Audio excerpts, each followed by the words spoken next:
Han Li's Wuxia Adventures. Chapter 2347. Arbor floated and wanted to turn her head to look. Unfortunately, the little transparent body was not under her control at all. It continued to float forward. Then, she saw a large group of people riding on spirit stallions rushing past her. The people on the horses were all wearing black cloaks and their hair was braided. Looking at their speed, they were heading towards the glacier in front. The leader of the group had a shiny black braid swaying around his waist. He rode on a polar ice wolf and led the group of horses as they charged forward furiously. Miss Qiao floated forward aimlessly. To put it in a funny way, the speed at which she floated was not the least bit slower than the polar ice wolf. She did not expect that after leaving her body, her soul's speed would gradually increase. Boom, boom, boom, boom. The large group of people on the ice field made an extremely strong tremor. Arbor looked down at the transparent ice under her feet and then looked up at the group in front of her who was maintaining a constant speed. Such a big movement, but the ice field did not show any signs of cracking. It could be seen that this ice field was not formed in 1 or 2 years. The layer of ice below was probably a few stories high. Float, float, float. Boom, boom, boom, boom. Float, float, float. Miss Qiao waved her small hands and spun her small body. She increased her speed and floated to the side of a lady on a horse. At first glance, she felt that this lady was a little familiar, but she could not remember where she had seen her before. The entrance to Heavenly Ice Snow region is in front. Everyone, put in more effort, hurry up. We must reach it before noon. It will be even harder to travel at night. Yes. Everyone replied in unison. Heavenly Ice Snow region. Xiao Mu was startled, and then she thought excitedly. Oh, so this was not the end of the world. She floated all the way to a place called Heavenly Ice Snow region. She wondered which part of the divine continent was this. Knowing the name of the place was not of much use to her. Her soul floated uncontrollably, and who knew where she would go next. But looking at the current situation, it seemed that she was also floating towards Heavenly Ice Snow region. Cough, cough. The woman on the horse was wearing a thick furry cloak, and her head was wrapped in a thick velvet cloth, only revealing a pair of pretty eyes. A gust of wind hit her in the face, causing her to cough repeatedly. When she inhaled, she felt as if a cold wind had been poured into her lungs. It was so cold that she felt very uncomfortable. Princess, it will get colder if we go further in. I'm fine. The woman gritted her teeth and urged her horse to gallop forward to catch up with the group in front. However, her physical strength was not as good as those men, so she slowly fell to the back. Arbor floated beside her. Looking at her little face that was red from the cold, he lowered his head to look at his own transparent little hand. This place was too cold, and they had been traveling for a long time. It was impossible to constantly mobilize spirit energy to protect one's body. Over time, the cold air would enter one's body. If one didn't have good protective measures, even the strongest person would easily fall sick. The closer they got to the Heavenly Ice and Snow region, the colder the aura became, causing them to shiver from their bones. Akira's lips were completely purple from the cold. She took a large cloak from her inner world and draped it over herself. She was now wearing 2 cloaks and a large cloak, but the cold air penetrated through the layers of clothing and went straight to the depths of her heart. Chapter 2348.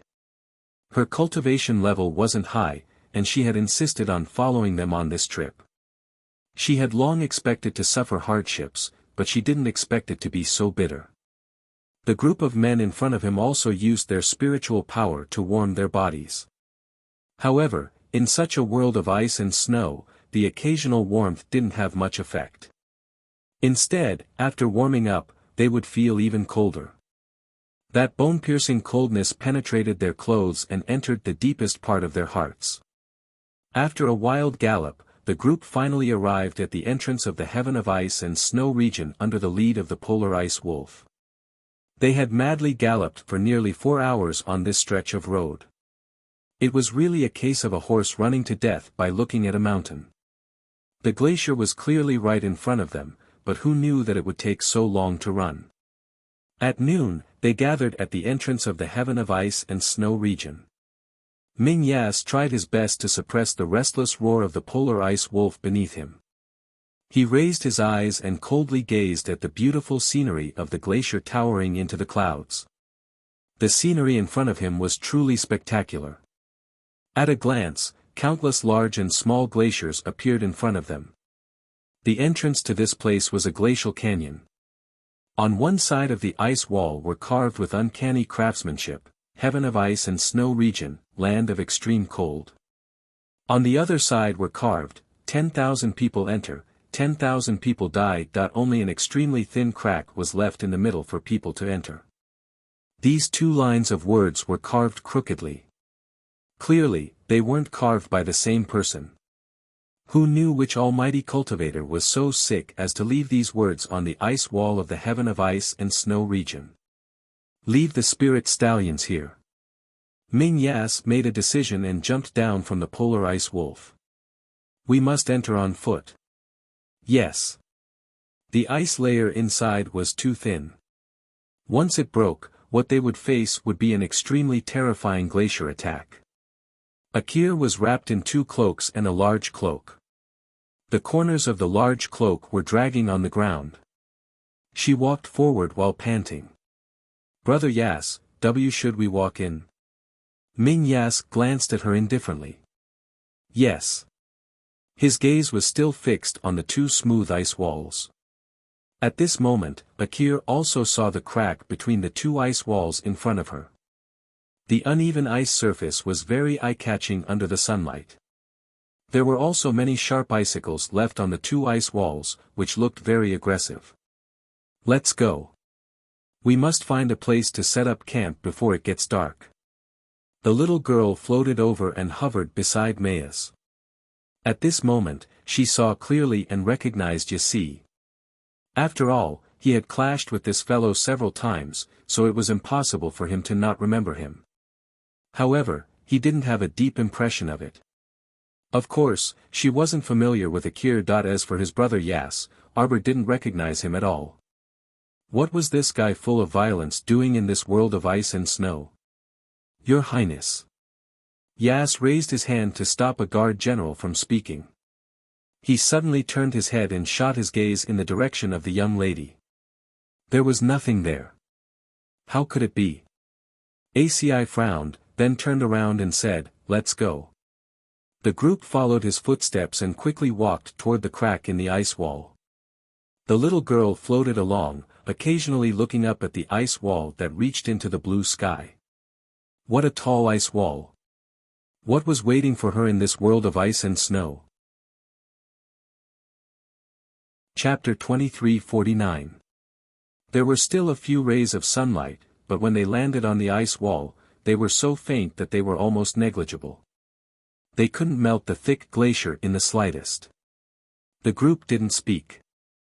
Instead, they looked focused and even a bit nervous as they quickened their pace and passed through this steep crevice.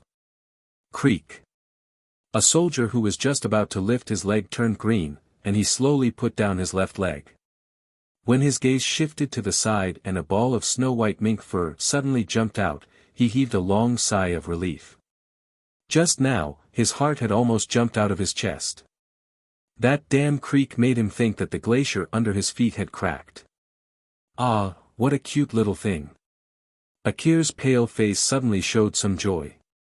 Ali took a few steps forward, picked up the little thing, and handed it to Akir. Keep it for now. When it's fat, it can go with wine. Arbor! You bunch of cold-blooded people actually want to drink with a mink that doesn't even have a bit of meat. That snow-white little mink's hind leg was still bleeding. It looked like it had been pierced by an icicle. At this moment, it was lying listlessly in Akir's arms. Akir pursed her lips and smiled. She raised her hand to comb the little white mink's fur. The palm-sized ball was white and tender, and the mink fur on its body was very soft and slippery to the touch. Arbor pursed his lips, somewhat disdainful of Akira's smug look. Wasn't it just carrying a little mouse? Was there a need to be so happy? It was as if she had never seen the world. Strange, why wasn't she floating anymore? A trace of confusion flitted across the little fellow's eyes, and she waved her little arms and legs. Keep floating. Why did you stop here? Hurry into the ice heaven snow region. Since the golden talisman jade tome sucked her soul out and let her float here, it couldn't be aimless, right? If she wanted to float back to Mo Lien's side, she had to think of a specific way. The little fellow floated in the air and shook her little arms and legs. Something's wrong. Her soul body was uncontrollably rushing forward. Wait. Wait. What are you doing? Golden talisman jade tome, I'm breaking off relations with you. Damned soul-leaving charm, you. Don't cause trouble, don't cause trouble. Fuck. Her spiritual body was actually pulled over by an irresistible force, directly crashing into the little white sable's body. Me. I'll destroy your grandpa. The little fellow moved its little paws in confusion. It had a physical body now, but the physical body was a mink's claw. Ow, ow, ow. Especially that hairy face, which was still fused into a certain someone's proud chest, and that claw covered in danku was still rubbing her head with all its might. When the little girl completely woke up, she felt as if she had been struck by a bolt from the blue. She was so angry that she felt dizzy and had nowhere to vent her anger. She stretched out her little chubby claws and tore the woman in front of her. Hiss, ah! Akira shrieked and subconsciously withdrew her hand. The small marten nimbly kicked its legs and landed on the ground, limping towards the depths of the glacier. Damned little bastard, how dare you scratch my hand? Akira screamed angrily. Bring it back for me. I'm going to skin this damned mink alive and use its fur to make a cloak. Inhumane fellow. You actually want to capture me to make clothes? The little girl angrily ran away. Chapter 2350. She's so small that she can't even be made into a mink fur collar, yet you want to make a cloak out of her. Why don't you go and die? Thump, thump, thump. The little girl ran with all her might, already using all her strength to drink milk. Then she discovered that the back of her neck was lifted up by someone. She turned her head and met a pair of cold eyes. This damned violent man, it's him again. The little girl kicked her two calves with all her might, looking like she was punching and kicking. The corner of Ming Yasa's mouth twitched inexplicably as he met her pair of black, beady eyes. He saw that those beady eyes were filled with anger. Yes, it was anger. Why did he feel that this low-level little mystic beast was so human-like? This was really demonic. A little low-level mystic beast that had yet to develop intelligence actually felt anger. Brother Yas, I'm going to kill her. Miss Chiao's angry curses turned into a squeak, and her little furry face immediately flushed red. Fuck, this little beast couldn't speak human language. This was a low-level little beast. Was there anything more tragic than this? Her soul was embodied in this little beast. If she was killed by that woman, would she be in danger? Would her soul be imprisoned in this dead little beast's body forever and not be able to come out? Roar! What's the point of bickering with a little beast that has yet to develop intelligence? Ming Yas glanced indifferently at Akira and flicked her dagger away with his fingertip. Akira angrily stroked the back of her hand, which had 3 bright bloody scratches, and stomped her feet in anger. Brother Yas. You'd actually rather protect that little beast than ignore the injuries on my hand? You're really getting worse as you live. How can you be angry with a little animal? Yas directly put the little white mink into his arms. Alright, let's continue on our way. Akira gnashed her teeth in hatred. Seeing this, she had no choice but to take the medicine bottle Alex handed over and smear it on the back of her hand. The little girl lay in Yasa's arms with a look of despair. Who asked her to discriminate against weak little animals? Now she had turned into a little animal.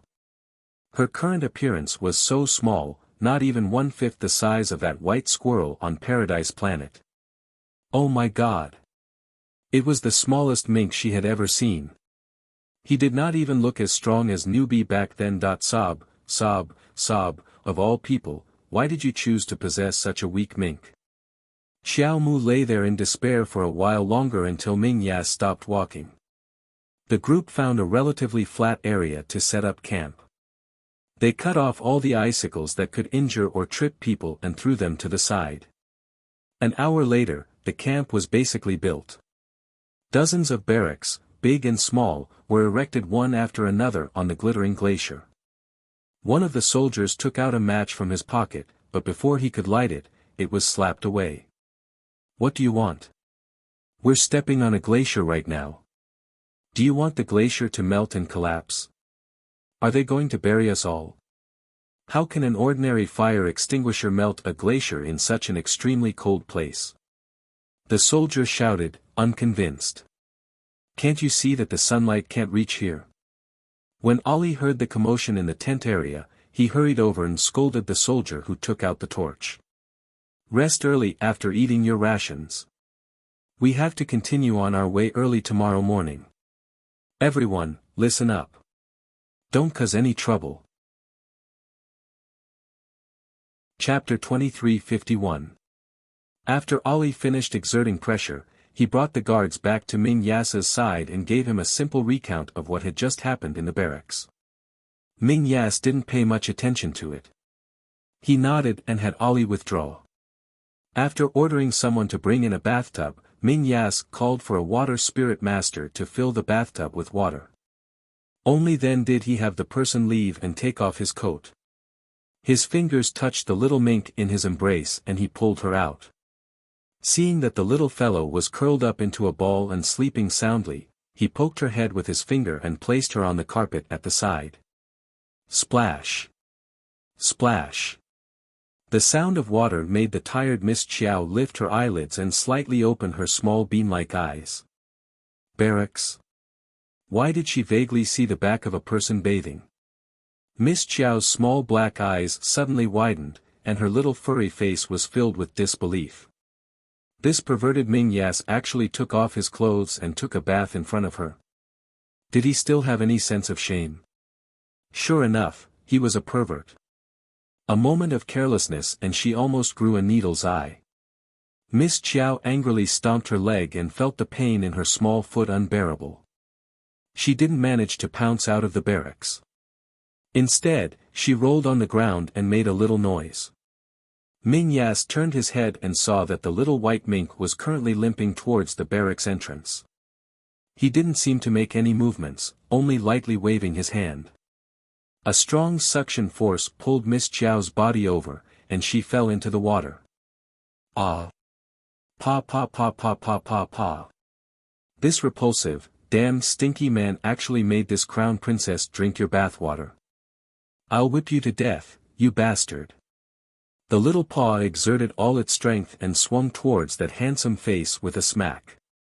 When Guiying came in with her master's clothes, she only saw that little animal brandishing its claws and brandishing its fangs and claws as it slapped her master twice. She cried out in alarm and rushed forward. She quickly put down the clean clothes in her arms and reached out to grab Miss Qiao's limbs. Ming Yas stared blankly and raised his hand to stop Guiying's actions. Pulling Miss Qiao in front of him, he stared at her small eyes that were filled with anger and coldness. After looking carefully, he could not help but laugh. Guiying, don't you think that this little fellow is a little too quick-witted? I've never seen a low-level little mystical beast with such lively eyes. Your Highness, let this servant bring it down first. Yas waved his hand noncommittally. Such a small thing can't hurt me. Guiying frowned and looked at the little white mink that was still in His Highness's hand and was still using its little claws to slap His Highness's arm. He didn't know if it was an illusion, but when the little white mink looked at him just now, it did seem somewhat human-like. Your Highness, this servant will help you get dressed. Nodding his head, Yas suddenly stood up from the bathtub. Arbor stared at his bare chest with a dumbfounded expression. His gaze moved down 2 inches, and then he hurriedly moved up again. A pair of small meaty claws slapped at his head with all his might. Smack! The little guy exerted all his strength and leaped. He landed on the ground with a plop and rolled out of the tent with water stains all over his body. Perverted fellow! Who wants to see your moldy and stinky body? Her Lotus She wanted to go back and see Lotus, she wanted to go back and see Lotus wash her eyes. Ming Yas had a baffled expression. What was going on? Why did he see grief and anger in the little fellow's eyes just now? Isn't this mink a little too emotional? Chapter 2352. Guing was also dumbfounded as she stared at her mistress for a long while before she hurriedly helped her mistress put on her clothes. Your Highness, did you notice that the way that little white mink looked at you just now was a bit strange? You think so too? Guing nodded solemnly. This servant feels like it was looking at a lecture. Ming Yasi. Thank you. This prince's taste isn't that heavy. After the grief-stricken Miss Qiao rolled out of Ming Yasi's tent, she dug a hole in the glacier with all her might. No, she was shaving the ice with grief and indignation to calm her emotions. Calm down, don't panic now, don't panic. You must calm down. Talisman. Talisman. Talisman. There must be a way to dispel this soul-leaving talisman. After it was dispelled, the soul would definitely float back on its own. Ah! The little fellow's claws dug into the ice with all her might, and her originally injured claws started bleeding again. When Ming Yasi walked out wearing an open-collared white robe, he saw the little animal crazily digging at something in front of his house. What are you doing? Ming Yasi picked her up and frowned at the bloodstains on her claws. Guing, bring the medicine. Yes. Ming Yasi carried the little animal back to the tent, threw her on the carpet, and held down her struggling claws. Don't move. This little fellow was quite troublesome. From time to time, she would spasmodically use her claws to scratch people's faces and arms. She really didn't know where he got the kindness to keep her by his side. Akir is waiting outside to catch you and make you into a mink cloak. Ming Yasi's words caused the little fellow's body to stiffen slightly. The latter's hand paused. When the cloak was mentioned, the little fellow actually stopped struggling. As expected, she could understand human language. Ming Yasi glanced at her with slight astonishment in his heart, and then his mouth twitched rather speechlessly. What was going on? At this moment, he actually saw the meaning of, there was nothing left to live for, on this little fellow's furry face. As an ordinary mink, could this fellow's expressions be so rich that it bordered on the freaks? Guing immediately turned to look at His Highness with a look of astonishment. Master was actually amused by a mink. Don't worry. As long as you're obedient, I definitely won't let Akir make you into a mink cloak. Your Highness, Lord Dongshan and Prince Chen of Tsangzhou want to see you. Although Ming Yasi had not returned to the underworld state for long, he had already grasped the situation in the Tsang state and the Divine Prefecture. He also knew who King Dongshan and Prince Chen were. He had also thoroughly investigated Prince Chen's background. As for the Eastern Mountain King, he was just a king with a different surname. Now, the Eastern Mountain King's mansion had few talents and was going downhill. However, it was better to meet the fourth son of the Duan family, who was now Prince Chen. Rumor had it that he was favored by the first emperor in the Tsang prefecture and was doing quite well. After bandaging the little fellow's injured leg, Yas, who had switched from carrying the little fellow to carrying him, had a mysterious smile on his face. Guing stepped forward and drew the curtain for him. Carrying the little white mink, Yas exited the tent and slowly walked forward. From afar, he saw the face of a middle-aged man with a full beard laughing at him. Greetings, Your Highness. The middle-aged man cupped his hands and smiled. Greetings, King Dongshan. Ming Yasi glanced at the middle-aged man indifferently and sneered. I heard that the winter hunt chosen by the great emperor of Zhangzhou is here. Chapter 2353. Ah, yes. Wu Heng, the king of East Mountain, said with a smile, I came to the winter hunt with his majesty, but I didn't expect to see the crown prince of Mingzhou here. His highness was quite a ruthless person. It was said that he had only returned to Mingzhou for a few days, but he had driven the dethroned crown prince, Ming Lang, off the stage and taken the supreme position himself. The king of East Mountain carefully sized up the expressionless crown prince of Mingzhou in front of him. Ming Yasi was not very interested in him. Instead, he looked around and asked, Why don't I see Prince Chen? Hearing this, the king of East Mountain looked a little embarrassed. Prince Chen had always been willful and reckless. He had walked to the entrance of the tent and said that he wanted to look around, but he had disappeared. Seeing his strange expression, Ming Yasi couldn't help but frown. King of East Mountain, although the heavenly ice and snow region is in your Zhangzhou, it has always been open to the 3 provinces. Does the emperor of Zhangzhou not welcome my arrival? Ah, your highness, you misunderstood. The king of East Mountain hurriedly smiled apologetically and said, the emperor doesn't dislike your highness. He even wants to invite your highness to our camp to participate in this winter hunt. Oh. Ming Yasi frowned slightly and said with a faint smile, there's no need to invite me. We have other important things to do on this trip, so it's better to do it separately. If he found the divine flower of the snow region, he would not give it to the old man of Zhangzhou. Would he rob him or not? Seeing Ming Yasi's cold expression, the king of East Mountain did not persuade him anymore. Instead, he nodded with a smile and said, since your highness has other important things to do, I won't delay your highness any longer. I'll go first.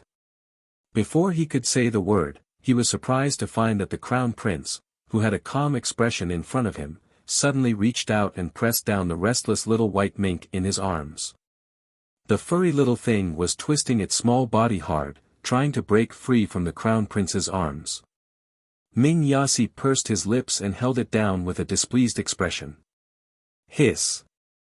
Ming Yasi subconsciously withdrew his hand and looked coldly at the 2 small teeth marks on his palm. Ah, your highness, your hand. King Dongshan exclaimed. When he looked up again, he saw that the little white mink had actually landed on the ground and pounced forward like a whirlwind. Ming Yasi, the East Mountain King, Gu Ying, and the others all looked in the direction she was heading. They saw a young man in a light white robe, with his ink-black hair fluttering in the wind, slowly walking past them calmly. From where they were, they could only see the man's picturesque profile. The wind brushed past his clothes, accentuating his glass-like skin. His eyes seemed to flash with a myriad of luster. The little white marten's expression was as if it had seen a brother it hadn't seen for 800 years, causing the corners of everyone's mouths to twitch. Looking at her small body running like a thief, she raised her pair of small claws even more forcefully. The scene in front of him was quite comical. He felt that little marten was simply extending its claws at the man who was passing by, showing an expression of asking for a hug. Do on you. Tears were almost squeezing out of Miss Chiao's beady eyes. She looked on helplessly as that guy nonchalantly walked past her without even looking at her out of the corner of his eye. Miss Chiao felt unwell all over. Why the heck didn't he turn to look at her? Chapter 2354. Ming Yasi expressionlessly raised his palm, and a surge of energy flowed through his arm. A strong suction force pulled the little fellow into his arms again. He patted her head with a moderate force. What are you doing? This fellow actually dared to despise his embrace and wanted to defect to the enemy in public. Where would he put his face as the crown prince of Ming province? Even a small ferret dared to despise him. She simply didn't care about her fur anymore. Miss Chiao indignantly struggled with her 4 small claws and turned her grief into strength as she howled. Ming Yasi, You're just a small ferret, but you've evolved. You can even howl like a wolf. Arbor hopelessly closed her eyes and collapsed in his arms. How miserable. Duan Yu, that idiot, actually ignored her. Rather than staying here with this pervert, she dearly wanted to defect to Duan Yu's side. Duan Yu, Duan Yu, Duan Yu. Miss Qiao was filled with resentment, and her 4 small claws restlessly wriggled. The veins on Ming Yasi's forehead throbbed, and he pressed down the little girl's head with a finger. He turned to glare at the Duke of East Mountain and said, "If the Duke of East Mountain doesn't have anything else to say, then see the guest out." His cold gaze swept over Duan Yu, who was walking away. As expected, the rumors were true. This Prince Chen was truly a willful person. He said he was here to pay a visit, but he left without even a greeting. The people of Tsang province were as abominable as the people of the Divine province. They were all ridiculous things. Seeing his displeased expression, the Duke of East Mountain could only bid farewell with a wry smile and leave with his hands cupped. With his tail between his legs, he dejectedly walked out of the camp. Prince Chen.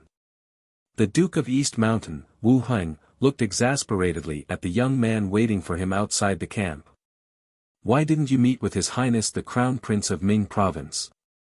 Duan Yu nonchalantly swept him a glance. "Not interested."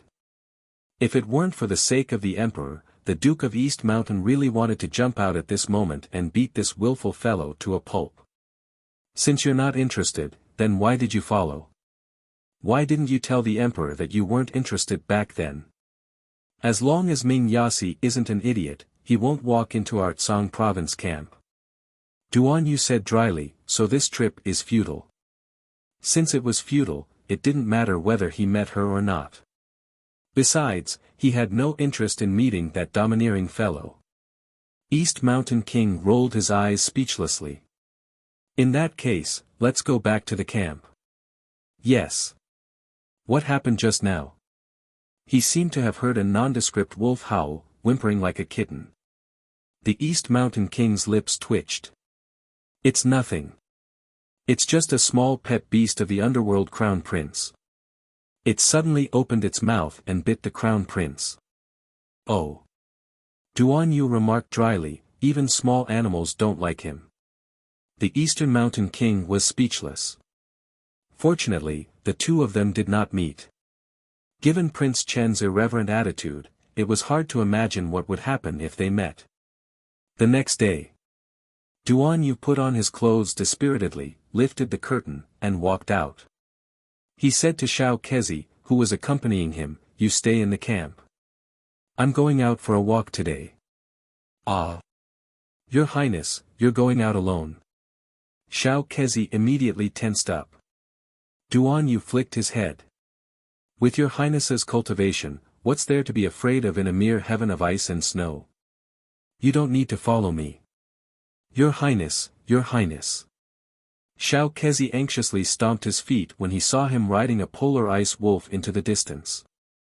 "Hurry, hurry and follow His Highness." Chapter 2355. Hearing the slight vibrations, the third prince forcefully lifted the curtain and came out. He said with a dark face, "What is he trying to do now? Was it not enough for him to cause trouble every day? He actually rode a newly hunted polar ice wolf as a mount in this kind of place. Wasn't he worried that this vibration would cause the glacier to explode? This damned show-off maniac, he just wanted to let everyone know that he was the winner of this winter's hunt." Little Kezi hurriedly ordered a group of about 50 personal guards to follow. At the same time, the lifeless Miss Qiao was tucked into Ming Yasi's arms early in the morning and followed the group to the depths of the ice heaven snow region. Along the way, there were all kinds of strange ice stones and ice walls in all kinds of shapes and forms. The ice layer in this ice heaven snow region had been accumulating for many years. Occasionally, a small earthquake would only cause some of the glaciers in the periphery to collapse a little. It wouldn't affect the large stretch of ice walls inside. Akir put on 2 cloaks and a large cloak, but she was still shivering from the cold. Although she was exhausted, she didn't forget to cut her flesh with her eyes. Miss Chiao was currently helplessly hiding in Ming Yasi's arms. There was nothing she could do. With a ready-made human shield to block the wind and snow for her, she was naturally happy to relax. Brother Yasi, where do you think this ice heaven snow region divine flower will bloom? Akir asked against the wind, but she felt the cold wind pour into her heart and lungs, causing her to shiver even more. Ming Yasi coldly looked up at the sharp ice walls in the distance and shook his head. The ice heaven snow region divine flower will belong to the fated one. Miss Chiao, who was hiding in Ming Yasi's arms, was originally curled up listlessly. When she suddenly heard Ming Yasi and Akir's words, she couldn't help but perk up her ears, and her spirits were slightly lifted. Wait, what did she just hear? So these people came all the way to this ice heaven snow region to search for the ice heaven snow region divine flower? Could it be that the ice heaven snow region divine flower recorded in the medicine scripture really existed? Her little head moved, and Miss Chiao popped out of his chest, revealing her furry little head. Seeing her head, Akir's expression carried traces of disgust. She pulled out the dagger in her boot and said to Ming Yasi, "Brother Yasi, let me kill this little beast. I heard that it even bit you yesterday. You're the little beast, your whole family are little beasts." Miss Chiao glared angrily at Akir with her small black eyes. When the latter saw the look in her eyes, she was taken aback. She pointed at Arbor and screamed, "This little beast can stare." Ming Yasi, who had already observed the little fellow's various expressions, felt that this action of staring was nothing at all. The little fellow could even make an expression of spitting on someone's face with ease. What did the rest count for? This little beast was definitely out of the ordinary. Perhaps when it grew up, it could evolve into a spirit beast or even a divine beast. If Arbor could hear his thoughts, he would definitely spit at him and ask him where he got his confidence from. "Akir, why are you always angry with an uncivilized little beast?" Yas said impatiently. "Isn't little Gun Gun quite cute?" Little Gun Gun? Who? Arbor stared blankly at Nayas, who had casually given him a name. A mouthful of spittle almost landed on his face. "Who are you calling Gun Gun? Your whole family is round Gun Gun." Little Gun Gun stare. Chapter 2356. Cough, Master, little Gun Gun doesn't seem to like the name you gave it. Gooing followed behind her master and could clearly see the grief and indignation that flashed through little Gun Gun's eyes. Here it comes again. This little beast with an extremely rich expression was silently grieving and indignant in the crowd all day long. However, was the protest effective? Yas smirked and reached out to poke her round body. He said with a smile, "Little Gun Gun, do you like the name Master gave you?" "I like your ancestor." Miss Chiao knew that her resistance was futile, so she simply turned her little neck and pointed the back of her head at him. She also spat at him to express her dissatisfaction. ACI chuckled and raised his hand to rub her little head. He didn't know why, but the more time he spent with this little mink, the more he liked it. This little fellow was too nimble. Her eyes were full of hidden drama. She was definitely the smartest mink in the world. "Big brother." Ollie suddenly pointed at a slippery glacier in surprise. "Look, what's that?" Yas raised his eyes and looked in the direction he was pointing. He saw an extremely transparent flower that had shrunk into a ball standing at the edge of a precipitous glacier cliff. It was like a poisonous flower with a fatal attraction that was waving at everyone, emitting an extremely deadly charm. Miss Chiao's little beady eyes were about to burn. It was the Snow Domain Divine Flower. It was the Snow Domain Divine Flower recorded in the book. Wow! Looking at its small appearance of having shrunk into a ball and facing the wind and snow on the precipitous ice cliff, it looked very spirited. Jojo inexplicably liked this flower. If this Snow Domain Divine Flower could be planted in her Paradise Planet, it might even make her Paradise Planet's spiritual power rise to another level. Although it liked extremely cold places, JoJo's paradise planet ignored elemental power. For example, some of the plants that liked to grow in hot places were growing very well on Paradise Planet.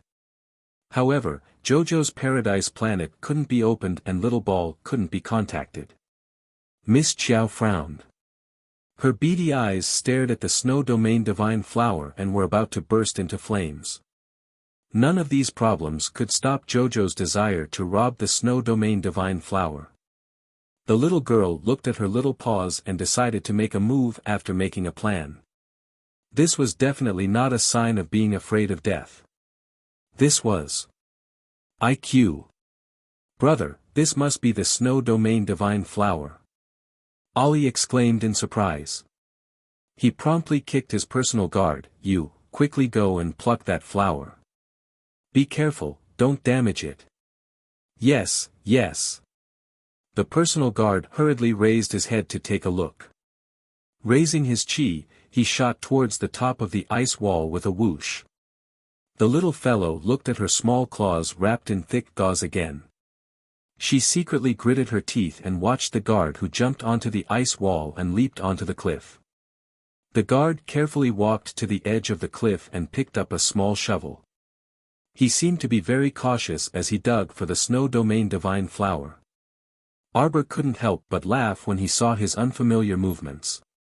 With just this kind of herb-picking technique, she would probably laugh her head off. Using a shovel to put on an act, it was simply hilarious. What did these people think the Snow Domain Divine Flower was?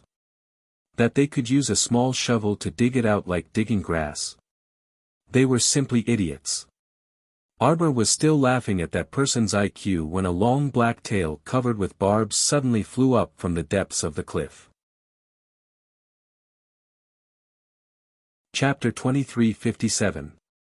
With a swoosh, it swept the unlucky guy holding the shovel down. Everyone! Exclamation point. This unforeseen event happened too quickly, and no one could react in time. Even Dark Yas didn't see clearly what the tail that swept up from the bottom of the cliff was. The air was filled with a deathly stillness. Everyone looked at each other with a dumbfounded expression. Coward! Miss Chiao struggled to climb onto Dark Yas's lapel. Dark Yas looked down at her speechlessly and then said to the two personal guards standing at the side, "You two go." Yes. The two didn't refute and flew up the ice wall after receiving the order. One of the two pulled out the sword at his waist and looked at the cliff with vigilant eyes. But when he looked down, all he could see was a vast miasma. How could he see clearly? The other person squatted down cautiously and touched the snowfield divine flower with trembling hands. Miss Chiao sneered in her heart, "This guy is courting death." One person stood at the edge of the cliff with a sword and made a defensive action, using his eyes to signal the other person to hurry up. The personal guard squatting beside the snowfield divine flower took a deep breath and raised the small shovel in his hand to dig at the root of the flower. Clang! A crisp sound rang out. He felt as if the shovel had hit a piece of metal, and the recoil made his entire arm feel numb. This layer of ice is too sturdy, right? He thought to himself, but his arm inadvertently touched the snowfield divine flower's petal again. Miss Chiao rolled her beady eyes. Careful!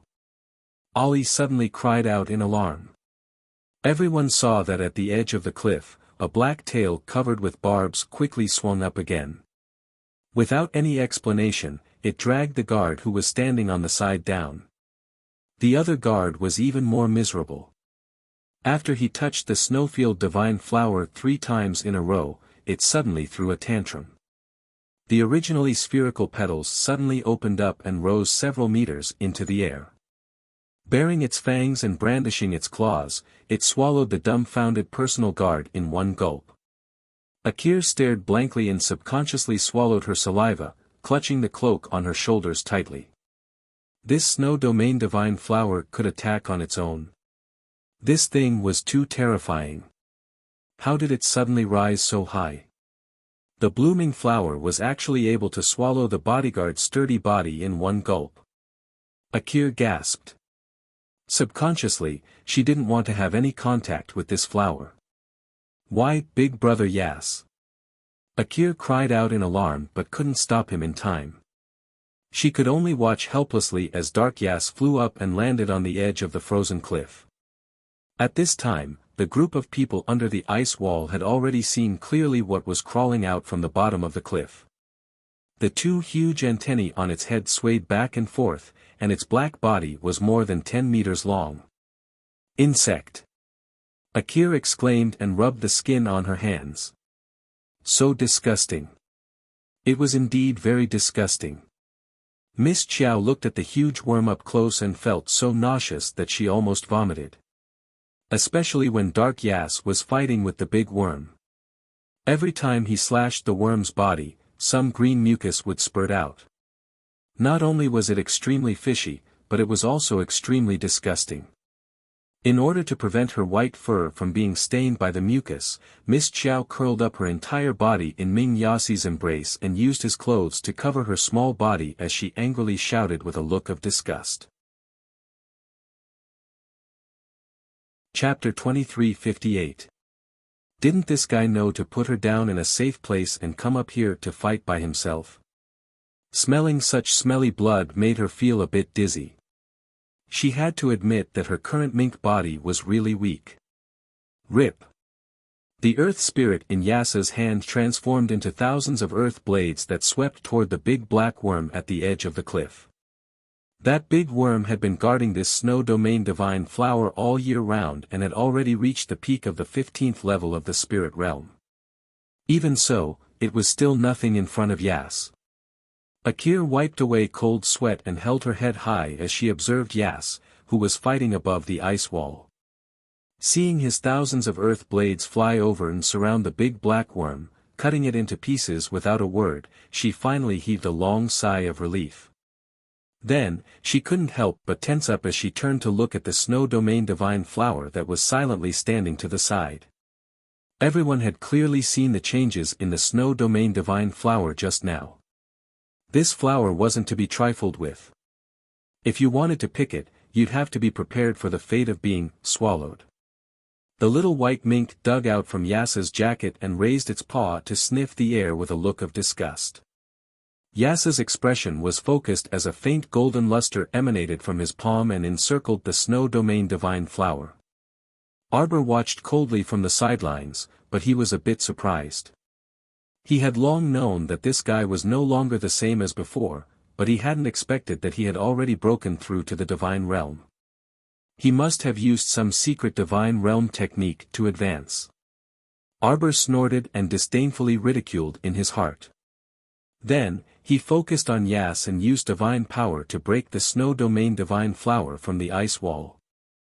This time, Ming Yasi had learned his lesson. He didn't touch the petals of the snow domain divine flower when he took them. Thus, the snow domain divine flower didn't react at all and showed no signs of going berserk.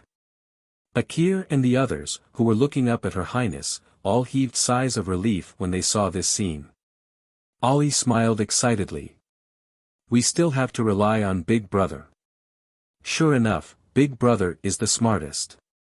Ollie laughed heartily. With Big Brother's help, wouldn't the snow domain divine flower be a piece of cake?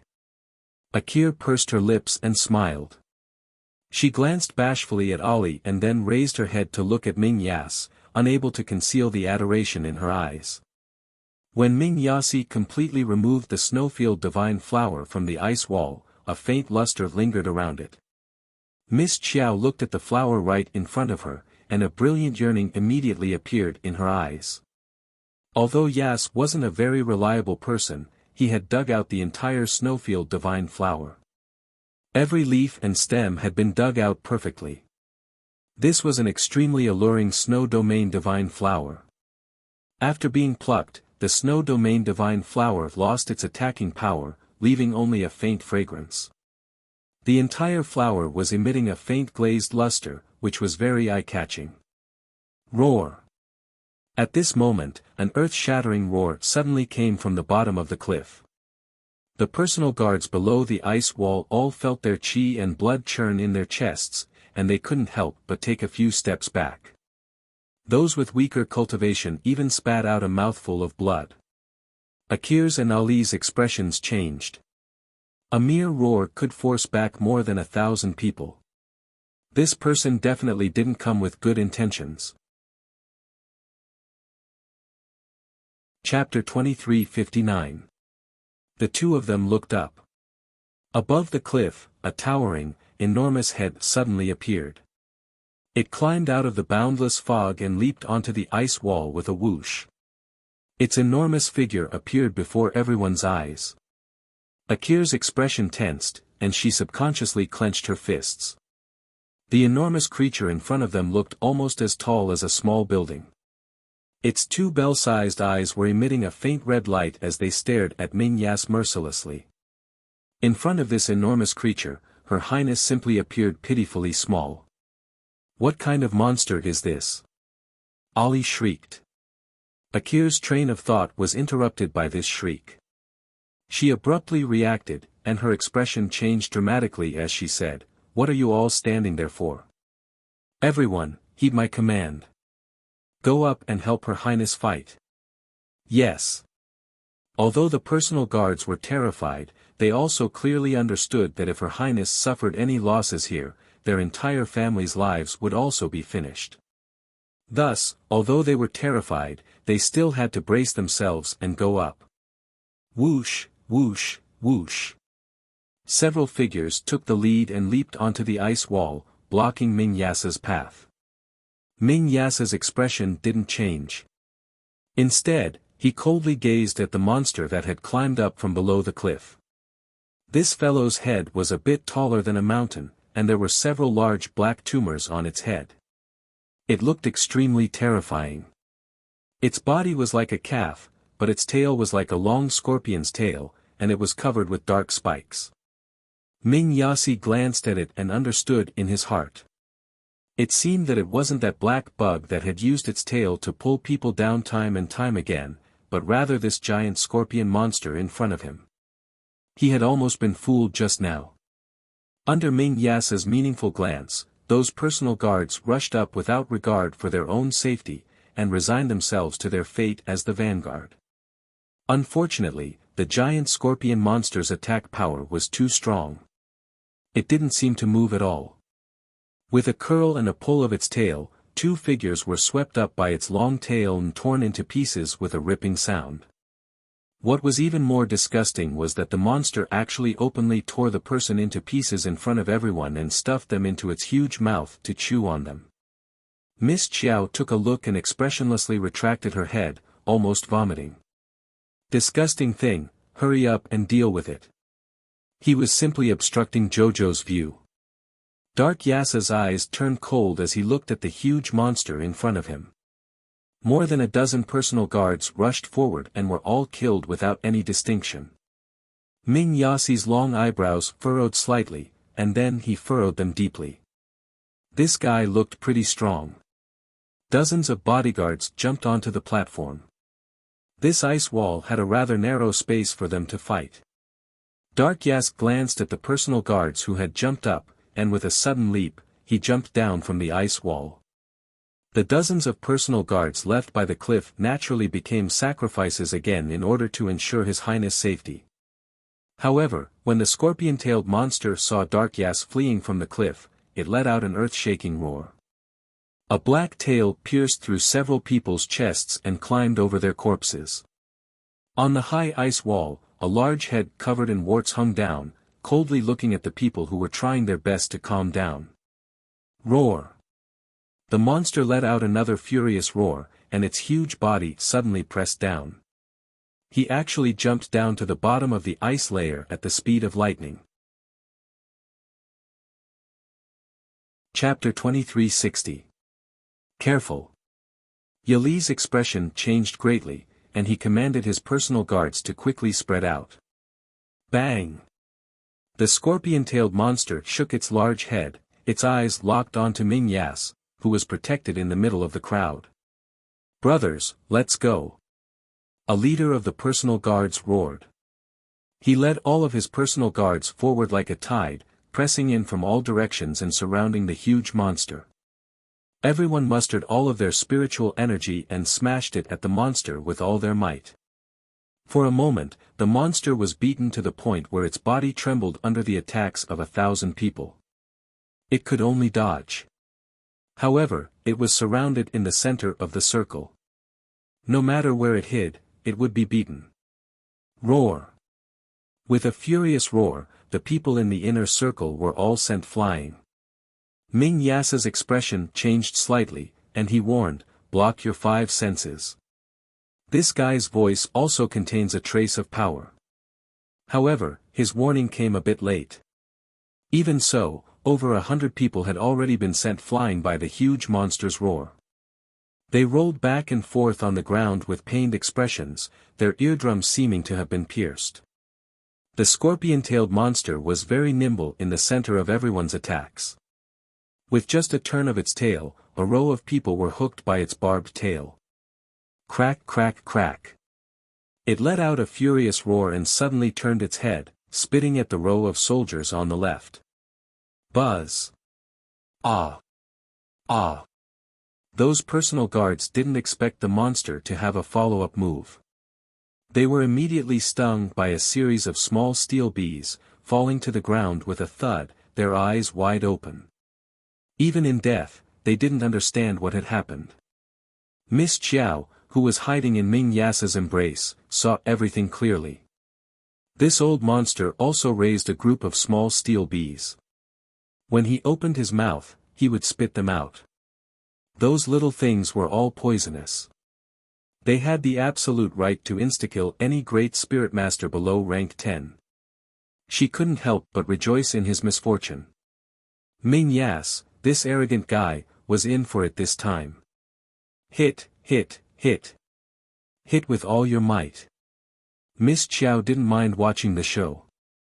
Her pair of black bean eyes were focused on the snowfield divine flower in Ming Yasa's hand from beginning to end. Get out of the way. Yas bellowed. If this continued, the thousands of guards he had brought with him would all be killed by this ferocious giant beast. Ming Yasi naturally couldn't sit idly by and do nothing. With a leap, he arrived in front of the scorpion-tailed monster and raised the snow domain divine flower in his hand. Roar, roar, roar. When the scorpion-tailed beast saw the snowland divine flower, it roared at Ming Yas with its eyes wide open. ACI was already on guard, so this roar had no effect on him. However, at such a close distance, Miss Chiao, who had her ears covered, felt a little uncomfortable from the vibrations. She secretly complained about Yasa's unkindness in her heart. I told you to put her down before you go up and hit her. He couldn't understand human language at all. Come on. Ming Yasi sneered and waved the snow domain divine flower up and down in front of the monster. Courting death. Arbor gave a small comment. Then, she saw Ming Yas throw the snow domain divine flower to the side of the ice layer without hesitation. Her gaze immediately followed, and her small mouth opened slightly. She looked at the flower that flew out with a pained expression and roared in her heart, "What a waste of God's gift. A wasteful person like you isn't worthy of treasures. Leave it to Jojo to take care of." Roar, the little girl pounced out of Ming Yasa's arms. Chapter 2361. Taking advantage of the chaos, the little fellow rolled on the ground and nimbly rolled out of the crowd. On the other hand, Nayas, who was completely engrossed in the battle with the scorpion-tailed beast, didn't even notice that something was missing from his chest. Roar! Lord Jojo ran wildly on the ice as if he was in high spirits. As soon as he opened his mouth to make a sound, he immediately realized that something was wrong and wished that he could hit himself on the head. Fuck, why are you so excited? What are you shouting for? The most important thing now was to keep a low profile. Let them fight. Fight. Continue fighting. Jojo grabbed the snow domain divine flower with his mouth and hid in a crack in the ice with a whoosh. Akir turned around and saw this scene. Shocked, she shrieked, "Little bastard. You actually dared to steal the flower. A wave of spiritual energy shot over and exploded at Jojo's feet with a bang. Stinking woman. With a whoosh, Lord Xiqiao quickly jumped from one crack in the ice layer to another. Then, with the snow domain divine flower in her mouth, she ran for her life and ran away. That appearance and that figure were absolutely stunning. Ollie turned around when he heard the sound and saw the little fellow's figure. The corners of his mouth twitched, and he was so angry that he laughed. Heh, it's quite clever. It's a fisherman taking advantage of the situation, right? I'll chase it. That little bastard, don't even think about running away. Akir took out a bow and arrow from her inner world. Glaring angrily, she chased in the direction of Arbor with a whoosh. At the same time, Neas summoned the sword of Hades from his conscious. With a flash of light, it pierced through the beast's head and stabbed it back and forth a dozen times. The beast roared heavily, its voice reaching the horizon. Then, its entire body went limp and collapsed, smashing into the thick ice with a boom. This layer of ice instantly emitted a gee sound, one after another, of shattering sounds. Because the commotion was too big, it alarmed the Zhangzhou Emperor in the distant camp. The Emperor ordered a few subordinates to scout for information. The Nether Yast summoned the sword of Nether Deity and chopped the giant beast into pieces. His body swayed along with it. Ollie hurriedly reached out to support her. The giant beast smashed through the layer of ice under its feet. Everyone was horrified to find that cracks were spreading out from under their feet like a spider web. Let's go. Mayas roared loudly, leading everyone in a mad dash forward. Let's go, let's go, let's go. Ollie yelled. The ice under their feet continued to shatter. Everyone raised their chi and flew forward. Only then did Ming Yas remember that Lil Thing had already disappeared from his bosom. When he looked up again, he saw a snow-white little guy struggling to escape through the cracks in the ice. More importantly, she was holding a snow domain divine flower in her mouth. At this moment, Ming Yas was angered to the point of laughter by this little thing. He's quite greedy. Even at the last moment of his life, this guy still refused to let go of the snow domain divine flower in his mouth, running for his life in a hurry. His lips curled into a sneer. Little guy, you've really pissed me off. Akir took the lead and chased after the little guy, shooting several arrows in succession. The corners of Ali's eyes couldn't help but twitch. It was mainly because he saw that the little beast in front of him was actually moving in a very coquettish manner. The S-shaped path it took was simply breathtaking. Chapter 2362. However, she leaped into a crack in the ice wall and popped out with her head raised. All of Akir's arrows landed on the ice, so how could they hit her? Akir, on the other hand, was infuriated. She followed behind the little critter and cursed incessantly. She angrily roared, "Stop right there. Little beast. Bah. You'd be an idiot if you stopped. How many freaking arrows have you shot already?" "A total of 12 arrows. This miss has formed a grudge with you. Just you wait. When Miss recovers her female form, I'll fucking press you to death." "Awoo. Awoo." The little wolf cub's howls kept coming out of the little critter's mouth. The corners of Ali's eyes twitched uncontrollably. He turned to look at his expressionless and uncertain elder brother and coughed lightly. Big brother, I think this little critter is quite nimble. Don't tell me you ordered it to take this snowfield divine flower. Get out of the way first." Styx glanced at him indifferently. The look in his eyes was as if he was looking at an idiot. It couldn't be any more obvious. Ollie rubbed his nose with a helpless expression. The remaining 800 personal guards also took out bows and arrows from their inner worlds and aimed in the direction Arbor was fleeing. Wait. For some reason, Styx's heart couldn't help but skip a beat, and he subconsciously reached out to stop his stupid subordinates. The stupid guards all stopped what they were doing and looked at His Highness with a stunned expression. Was His Highness going to let this little critter go? But they had fought so hard for so long and lost 200 to 300 brothers. Were they going to let this trash little critter take advantage of them when they finally plucked the snowfield divine flower? Akir, who was running at the front, was about to go crazy from Jojo's anger. Every time she shot an arrow, it either nailed into the ice or bounced back. After shooting more than 10 arrows in a row to no avail, she was so angry that she snapped the bow in her hand in two and threw it on the ground. The ice beneath her feet rumbled and swayed, and then it suddenly cracked. Akir reflexively flew up. With a furious roar, she pounced toward Arbor, who was in the crevice of the ice. Damn woman! Jojo, Sama was furious. She turned her head and glared angrily at Akir with her round black beady eyes. Then, with a leap, she moved from one crack to another. He stared with a slight chill in his heart.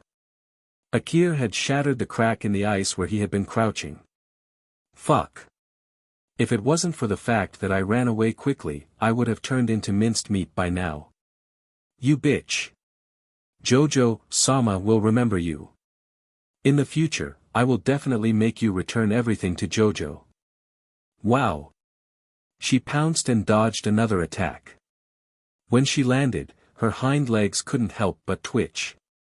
Holding the snow domain divine flower in its mouth, it turned its head and looked at its leg claws.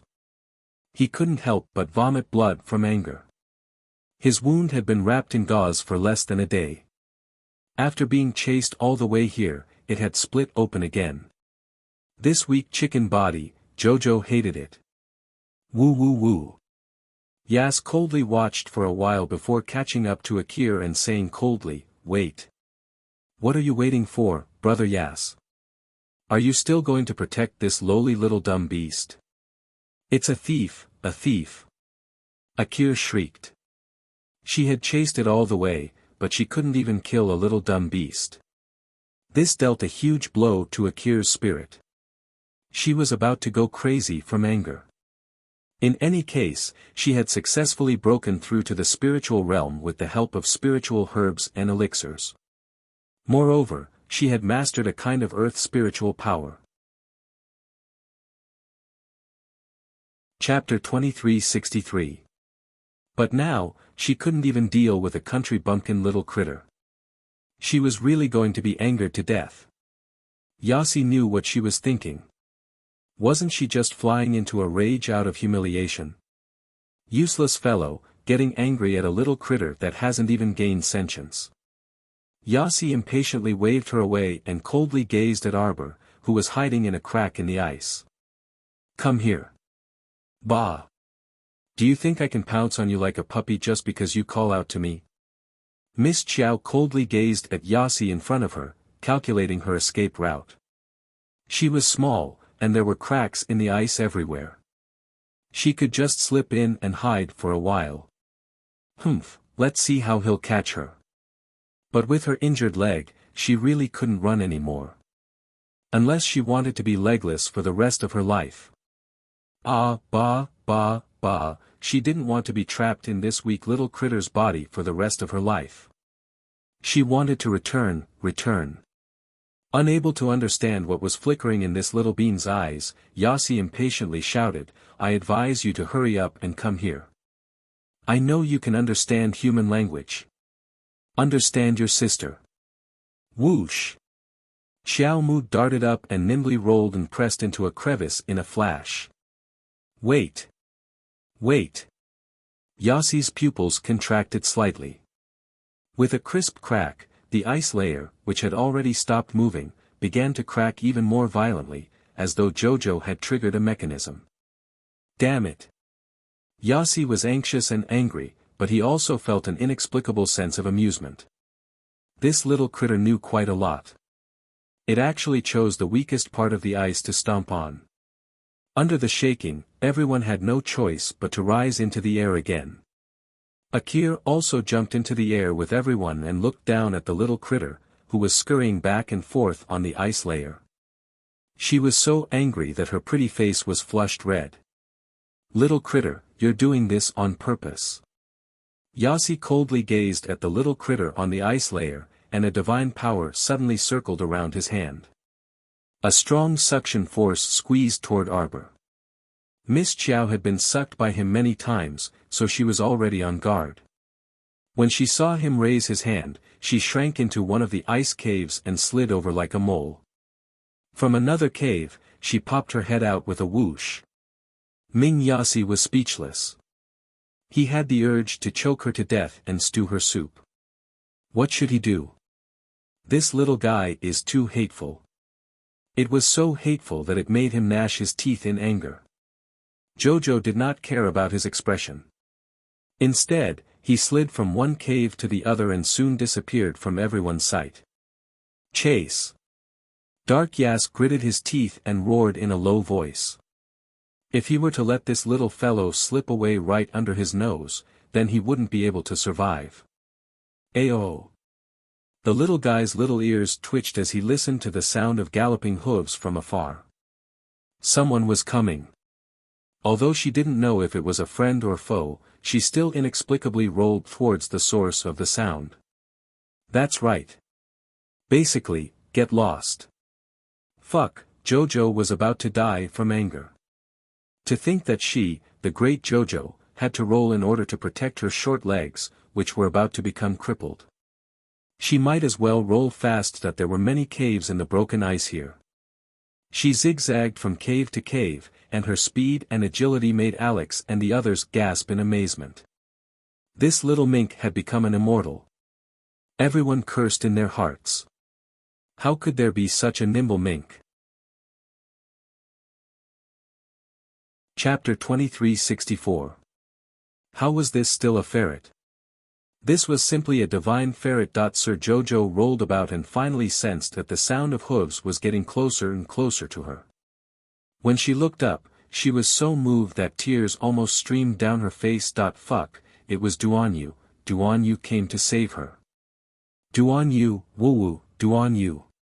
The little fellow rolled all the way over, but she still didn't forget to hold that snow domain divine flower in her mouth. With a leap, she hurriedly pounced at Duan Yu's handsome face, who was dashing over. Ow! It was Duan Yu. He was her big brother. Hurry and save me. Sir Jojo's pounce just so happened to land on Duan Yu's nose, causing him to almost suck in a mouthful of fur. Duan Yu hastily pulled that little fellow off his face and looked down in bewilderment. He happened to meet her pair of clever, beady black eyes. This was a ferret? But wasn't this ferret's gaze a bit too rich? Looking at her wet eyes, he saw a pitiful look. She raised her little head and stared straight at him. That gaze was filled with the expression of, I finally found my biological brother I haven't seen in 800 years. Duan Yu couldn't help but twitch his mouth. He felt that this ferret's gaze was very playful. Moreover, when their gazes met, Duan Yu was inexplicably stunned by her gaze. Seriously, what the hell? Duan Yu didn't have the energy to retort, but his slender fingers picked up the little fellow. Then he saw the transparent, glazed, spherical flower in the little fellow's mouth. Wait a minute. Wasn't this the snow domain divine flower? He knew that the snow domain divine flower would lose its attacking power after being plucked. But the problem was, where did this weak beast pluck the snow domain divine flower? Could it be that she wasn't as weak as she looked? Duan Yu reflexively reached out to take the snow domain divine flower in her mouth. Our dear Xiao Mu immediately shrunk back defensively and glared indignantly at Duan Yu with a pair of accusatory eyes. Damn Duan Yu, Sir Jojo misjudged you. You actually want to fight. Tribulation. Want. Black. Eat. Black. Duan Yu inexplicably sensed a trace of disdain and contempt from the depths of her eyes, and he couldn't help chuckling. He reflexively raised his hand to pat her small head. At the same time, the ice layer finally stopped shaking. It was just that this ice layer had turned from smooth and flat to broken pieces full of scars and cracks. If one was not careful, one could fall through the cracks. Ming Yasi chased over with his men, and he immediately saw the little beast curled up in Duan Yu's hand. After sizing up Duan Yu with his dark eyes, Ming Yasi sneered and said, "So it's Zhangzhou's Prince Chen." Duan Yu looked up at him with an indifferent expression. "Your Highness the Underworld State's Crown Prince, I've heard a lot about you." The two of them looked cold and distant as if they were meeting for the first time. "Stop pretending. Don't you guys know each other?" Jojo retorted inwardly. She subconsciously pulled at Duan Yu's palm and jumped into his arms with a swish. Still holding the Snow Domain Divine Flower in her mouth, she vigilantly glanced at Akir, who was glaring at her across from her. "Stinking woman! What are you glaring at?" Ming Yasi's eyes flashed with a trace of anger that he himself didn't notice as he watched the little weakling shrink into Duan Yu's arms and abandon him. For some reason, he just didn't feel comfortable in his heart. He was clearly the one who discovered this little weakling first, so why should someone else beat him to it? Chapter 2365. Prince Chen, I'm truly sorry. My family's little beast is rather mischievous. It scampers everywhere and isn't shy with strangers. Please return it to me. Yasi coldly said to Duan Yu while suppressing his anger. Duan Yu looked down at the weak mink holding the flower in his arms before looking up to glance at Yasi. Do you have proof? What? Yasi only felt a surge of anger from the bottom of his heart, and his entire person also turned cold. I said, what proof do you have to prove that she's your little beast? Yasi gritted his teeth. What the hell could this ownerless little beast use as proof? This was merely a low-level Mystic Realm little beast. Who knew if it had surpassed level 3 Mystic Beasts? Proof. He clearly knew that it was impossible to prove, yet he said such things. This Duan Yu was indeed unbelievably cunning. Arbor hid in Duan Yu's arms and repeatedly nodded its little head in support of Duan Yu. That's right, what proof do you have to prove that this Lord Xiao is your beast? If you don't have proof, scram. Akir placed her hands on her hips and shouted angrily, whoever wants this little beast can take it away. But we sacrificed many people's lives to obtain that Snow Domain's divine flower with great difficulty. It must be returned to its rightful owner. It turned out that this little fellow had obtained this Snow Domain's divine flower in passing. Oh, no, it was in passing. As a habitual offender, how could Miss Xiao return the flower in her mouth to someone else? That was absolutely impossible. Her beady black eyes stared vigilantly at Akir across from her. That look of his shocked everyone in the room. This truly was an exotic mink. They had never seen such a greedy mink. You're just a low-level little mystic beast. How could you chew this Snow Domain's divine flower? Why don't you try? They could even write their names backwards if they didn't make you explode and die in minutes. Little furball, come here. Duan Yu extended a hand in front of the little ferret. Miss Xiao's eyes instantly brimmed with fury. That gaze was simply ruthless. This damn Duan Yu was itching for a beating. What kind of nickname did he give her? What kind of freaking name was Little Furball? Also, he actually stared at her so directly. He actually extended his hand toward her with the Snow Domain's divine flower in his mouth. Shameless. He wanted to rob Jojo's Snow Domain's divine flower again. Duan Yu. I was wrong about you. You actually dared to rob Lord Jojo. The little ferret's furious gaze made Duan Yu somewhat embarrassed. Inexplicably, he explained to her, look, this Snow Domain divine flower loves the cold. Now that you're holding it in your mouth, its stem and leaves are wilting. It's going to die soon. A pair of black bean eyes glanced at the flower. Sure enough, the flower was wilted and looked like it was about to wither. Weakling. Jojo cursed in his heart. You're so weak. How can you have the face to be a saint medicine? Although he was cursing in his heart, he still couldn't bear it. He could not let such a rare divine flower of the snow region die. Sir Jojo looked up at Duan Yu with a "don't lie" expression. He glared at Duan Yu with his beady eyes. Duan Yu said in amusement, "Don't worry, I'll store this snow domain's divine flower in a jade box for you.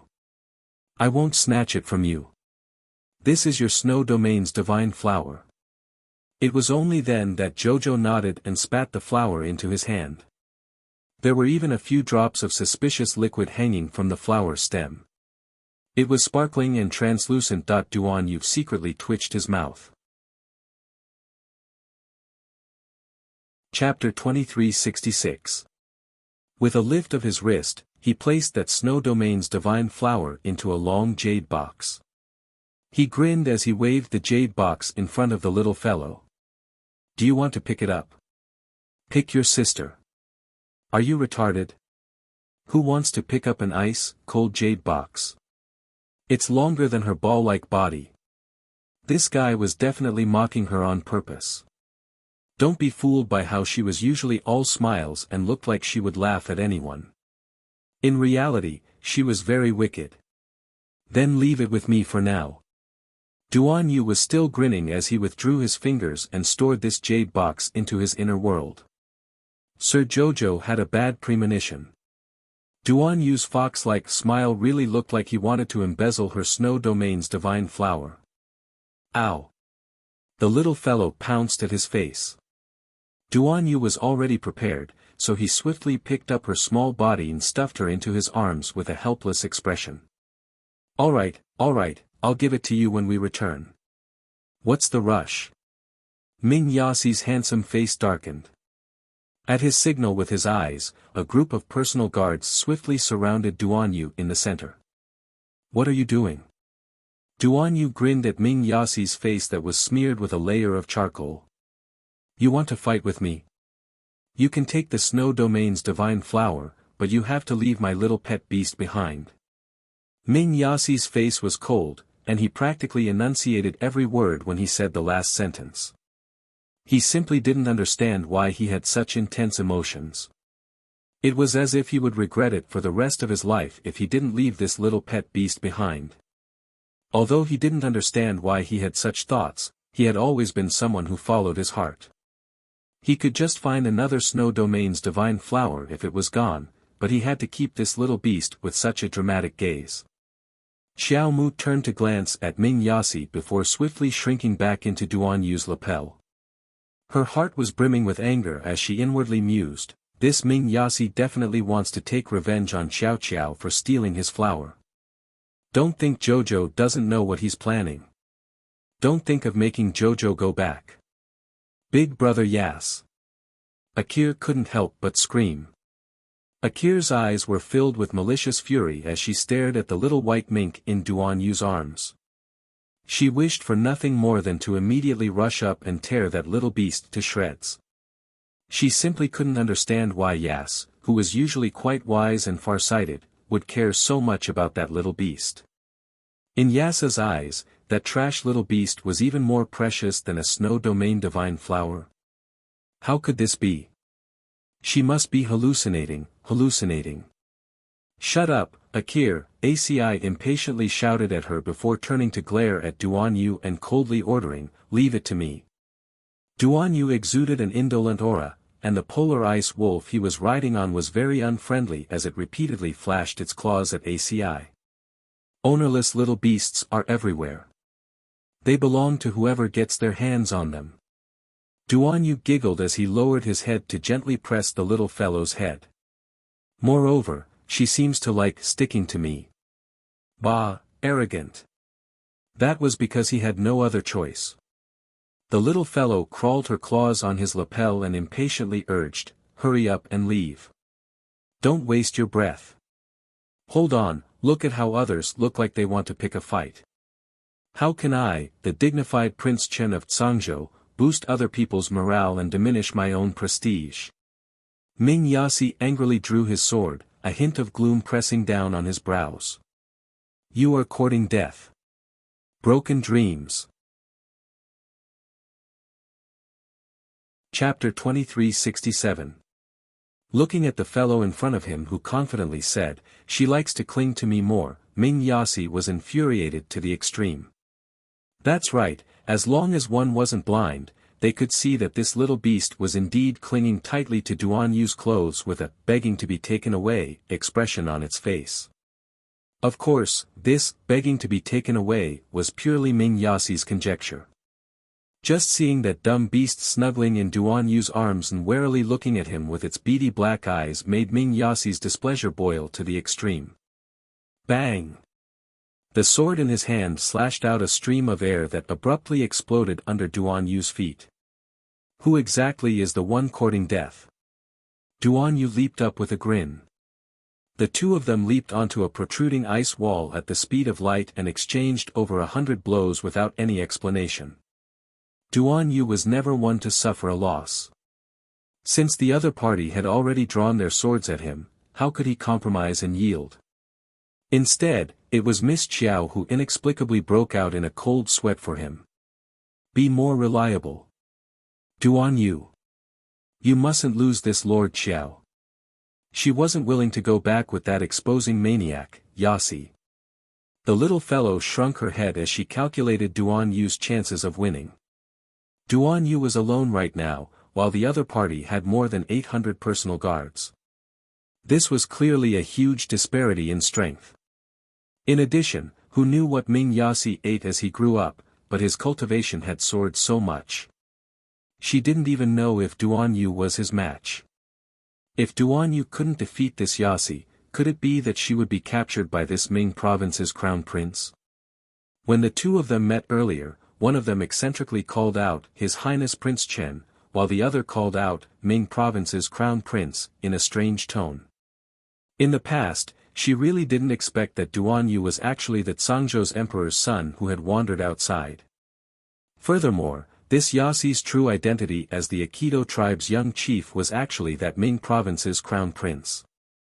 While the little fellow was pondering, Duan Yu and Ming Yasi had already exchanged several hundred blows. Both of them leaped from the smooth ice wall to a place filled with icicles. While exchanging blows with spiritual energy, they also had to constantly pay attention to the situation beneath their feet. Miss Qiao was somewhat surprised. Sure enough, when her cultivation was rising, everyone's cultivation was rising as well. She didn't need to worry about Duan Yu at all. This fellow hadn't even used his full strength yet, but he still had the strength to fight Ming Yas. After exchanging a few more blows, Duan Yu withdrew his hand dispiritedly and said indifferently, "What kind of power did you use earlier? You've already sustained internal injuries. Right now, you should be returning to cultivate and meditating instead of continuing this unrealistic battle with me." "MHM. Xiao Mu poked her small head out and nodded in deep agreement. ACI glared at Duan Yu, his gaze involuntarily turning furious. Without another word, he reached out to grab Miss Qiao's small head. This was simply unreasonable. Miss Qiao glared at him angrily, and with a whoosh, she shrank her head back. Duan Yu couldn't resist laughing, and he abruptly swung out a water spirit whip to block Ming Yasi's attack. At the same time, a group of Zhangzhou guards who came with him also arrived. When they saw that their master was actually in conflict with that group from the Ming province, they hastily ran over to help. For a moment, the two sides were at daggers drawn. Duan Yu sneered, "If you still don't retreat, I'm going to get serious." Chapter 2368. You should have been serious a long time ago. Miss Qiao swept him a disgruntled glance as she mused, "Hurry and deal with him so we can go home." Duan Yu lowered his head to glance at the little fellow. He saw her pair of small, black eyes staring straight at him. Her watery eyes were quite amusing. "You're hungry, right?" "Hungry my ass." Miss Qiao couldn't be bothered with this idiot anymore. Yet Duan Yu was grinning as he suddenly stomped the ground. Tens of thousands of icicles exploded in an instant and were turned into balls of ice by the airflow around him. They flew up with a whoosh and split open between the two with a bang. Countless ice shards shattered into tiny ice shards that shot toward Dark Yas. Miss Qiao could see everything clearly from hiding in his arms, and she couldn't help but gasp in amazement. Duan Yu, this guy, actually grasped the power of water spirit to the point of perfection. Seeing how he effortlessly converted the water spirit energy between heaven and earth for his own use, this person was simply a bit of a freak. Even Dark Yas at his peak might not be his match, let alone the current Dark Yas who couldn't even stand steadily. Your Highness. Akir had already cried out in alarm. Ali brought a few guards with him and flew up to support the swaying Dark Yas. Dark Yas's face was dark, but he was extremely furious on the inside. If it weren't for the fact that he had used the power of the sword of underworld deity earlier and his body had yet to recover, how could he have suffered such a setback in front of Duan Yu? But right now, he was frustrated no matter what he said. If he couldn't win, he couldn't win.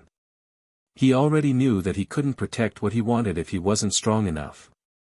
Dark Yas angrily swatted away Ali's hand and jumped down from the ice wall with Duan Yu.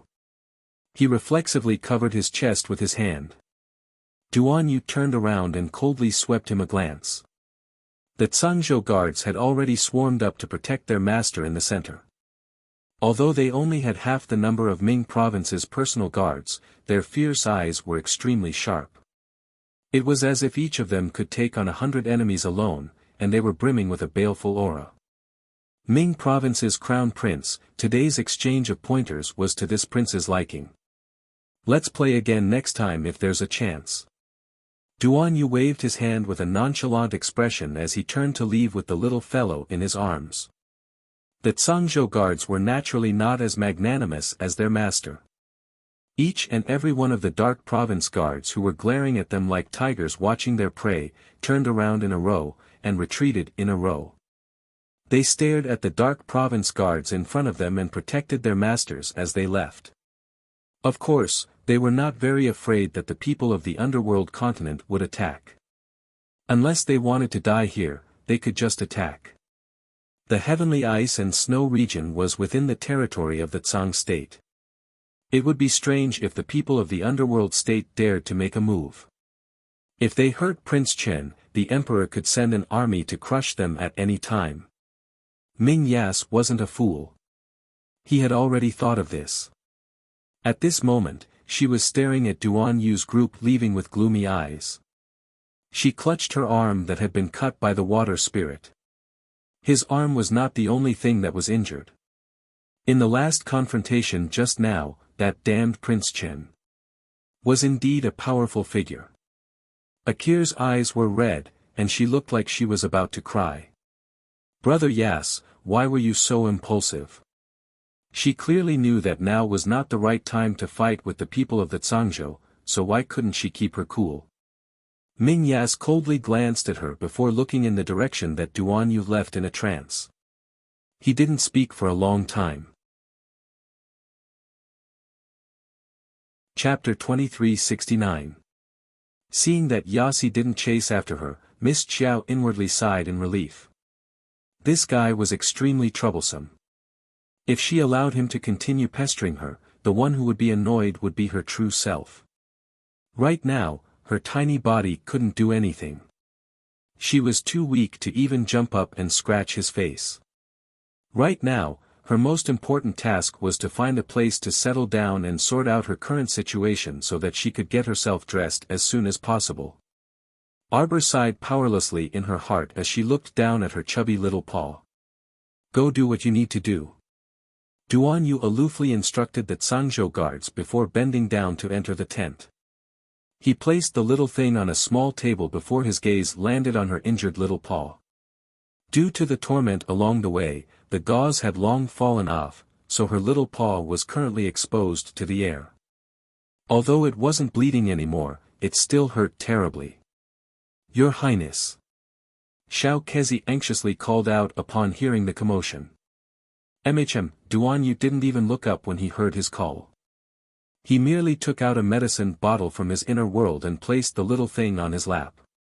He then lowered his head and applied medicine for her as if no one else was around. Arbor glanced at that medicine bottle and stopped moving. She obediently lay there and allowed him to apply the medicine. This medicine was her exclusive prescription, and it was very effective. After applying it once today and again tomorrow, her injury would probably be 80% healed. Your Highness.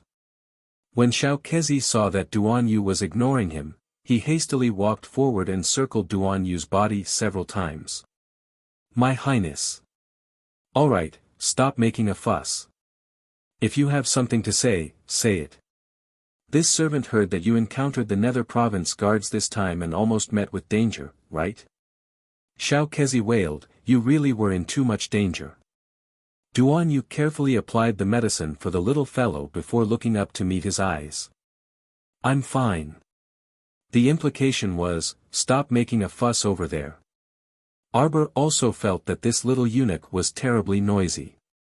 She was lying there lazily. After fleeing for her life the entire way, she had long used up all the energy in her body. Right now, she just wanted to have a good rest, but there was a demonic voice nagging in her ears. How annoying. Fourth brother. A voice sounded from outside the tent. Not long after, two men walked in one after another with smiles on their faces. Duan Yu raised his eyes to look at those two people. He was smiling sarcastically on the inside, but he didn't show any expression on his face.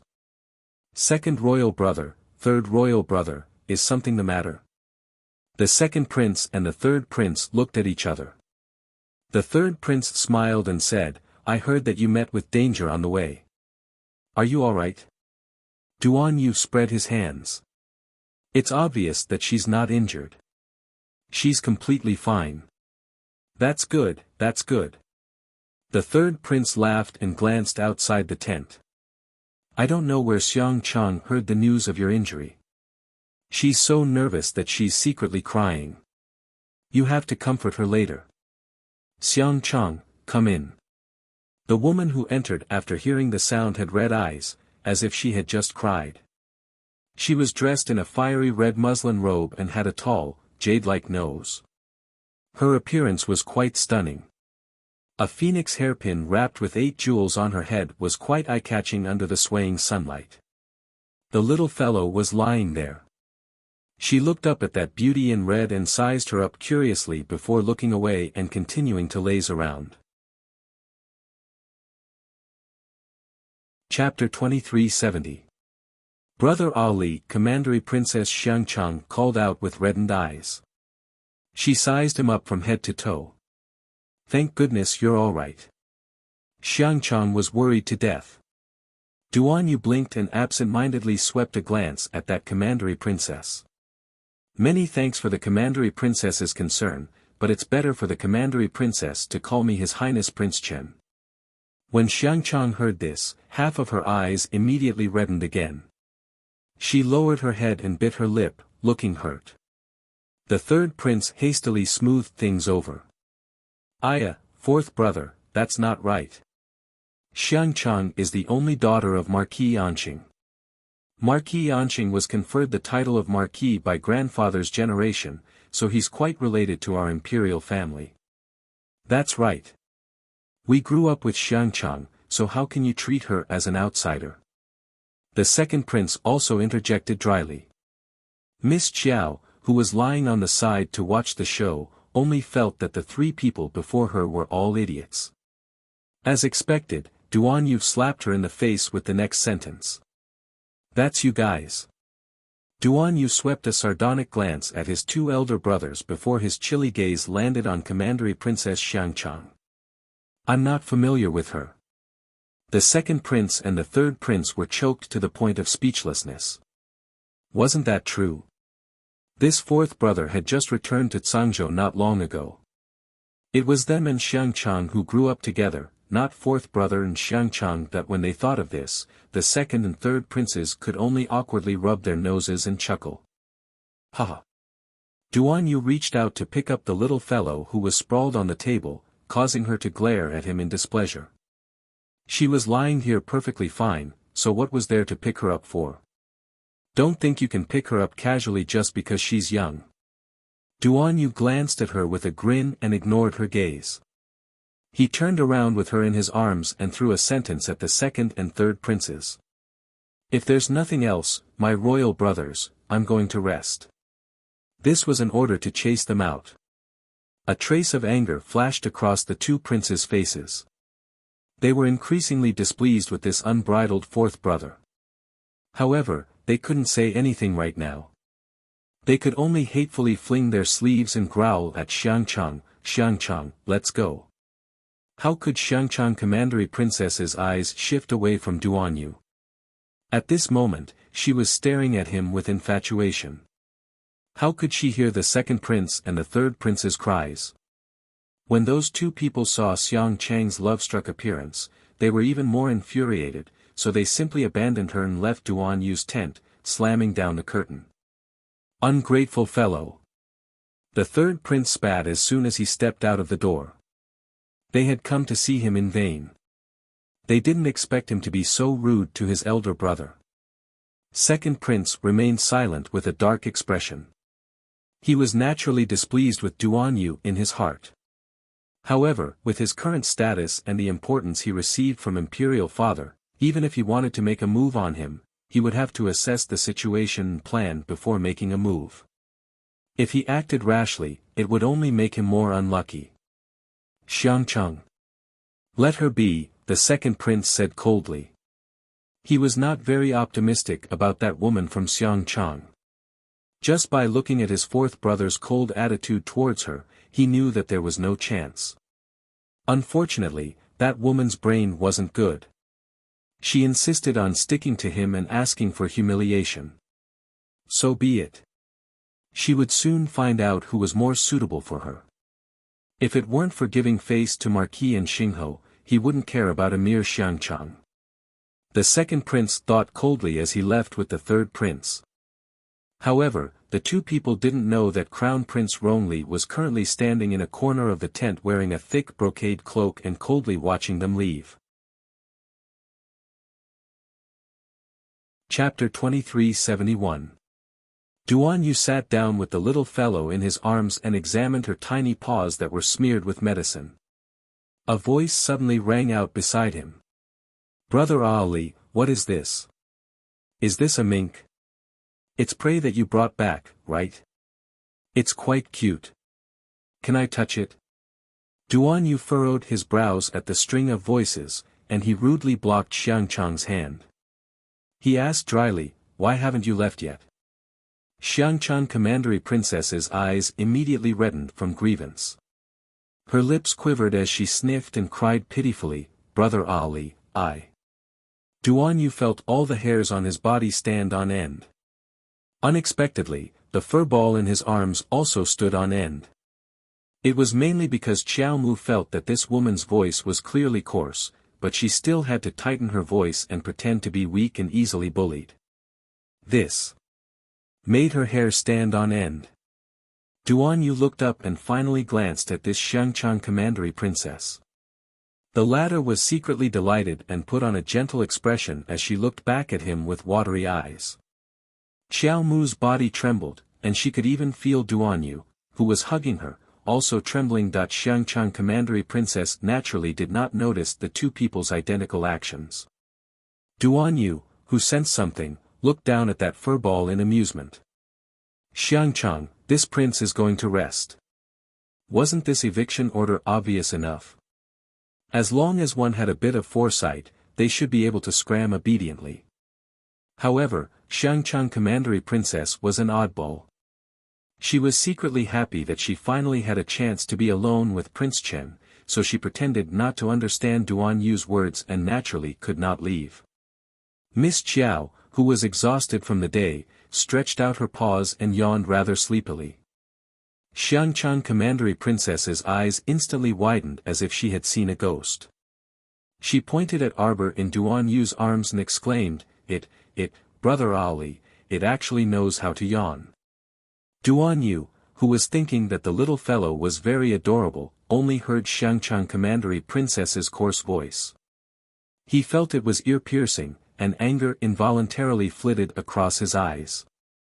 Little Ku. This little eunuch, when she needed him, he was nowhere to be found. When she didn't need him, he would be noisy all day long. He was really useless.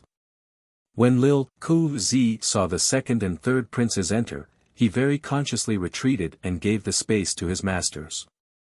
However, he naturally did not dare to walk far. When he heard Duan Yu's shout, he hastily dashed inside the tent. "Your Highness! Chase away all the irrelevant people. I'm going to sleep." Ah! Xiao Ku-zi was dumbfounded. He secretly glanced at Xiangchang Commandery Princess, whose expression had changed greatly. This princess had probably offended His Highness by courting death. Xiao Ku-zi braced himself and walked forward. Following his master's orders, he coughed lightly and said, "Count, Princess, please." According to Xiangchang Commandery Princess's temper, she should have slapped Xiao Kezi's face and given him a slap while shouting at him, "Are you blind? Don't you know who I am?" However, when she saw Duan Yu's aloof expression, she did not dare to do anything. She could not do anything. She could only turn to look at him with a very sad expression. "Brother Ali. I said to call me Prince Chen." Duan Yu's good temper was instantly worn away by this whatever commandery princess, so he bluntly said, "I'm really not that familiar with you." In the past, their highness wouldn't remember to eat without someone reminding him. Today, the sun must have risen from the west. Chapter 2373. Once all the food was served, the little fellow leaped onto the table. Xiao Kezi was dumbfounded as he waved his hand to chase it away, but Duan Yu calmly stopped him. "All right, you can leave." "Ah, Your Highness, this little critter, It's fine." Xiao Ku-zi looked at Miss Chiao with a strange expression. That mink was squatting in front of a plate of pork ribs and looking at its little paws with a conflicted expression. It looked like it was hesitating whether to use its paws to eat or to lift it up to eat. This really was an odd little mink. Xiao Kezi thought.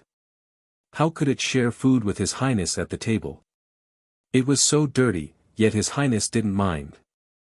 Xiao Kezi grumbled in his mind as he slowly walked out. The moment he stepped out, he saw the little snow eagle's paw decisively reaching for the plate. "Awoo!" Duan Yu, who was picking up a pair of chopsticks, looked speechlessly at the little fellow who was barking at him. For some reason, he had the misconception that this little fellow was used to ordering him around. "Awoo!" Duan Yu twitched his mouth and put down the chopsticks in his hand. He stood up and walked to the little fellow's side. He lifted her up and walked to the basin on the side of the tent. "Where did you get this bad habit of yours? A little animal actually knew to wash its paws before eating." "Awoo!" The little fellow barked at him again and looked disdainfully at the water in the basin. It was a dirty basin of water, disgusting. Duan Yu thought what was going on. He felt like this little fellow was like a lord in front of him. Who exactly was His Highness? Xiao Kezi. Xiao Kezi was waiting outside the tent.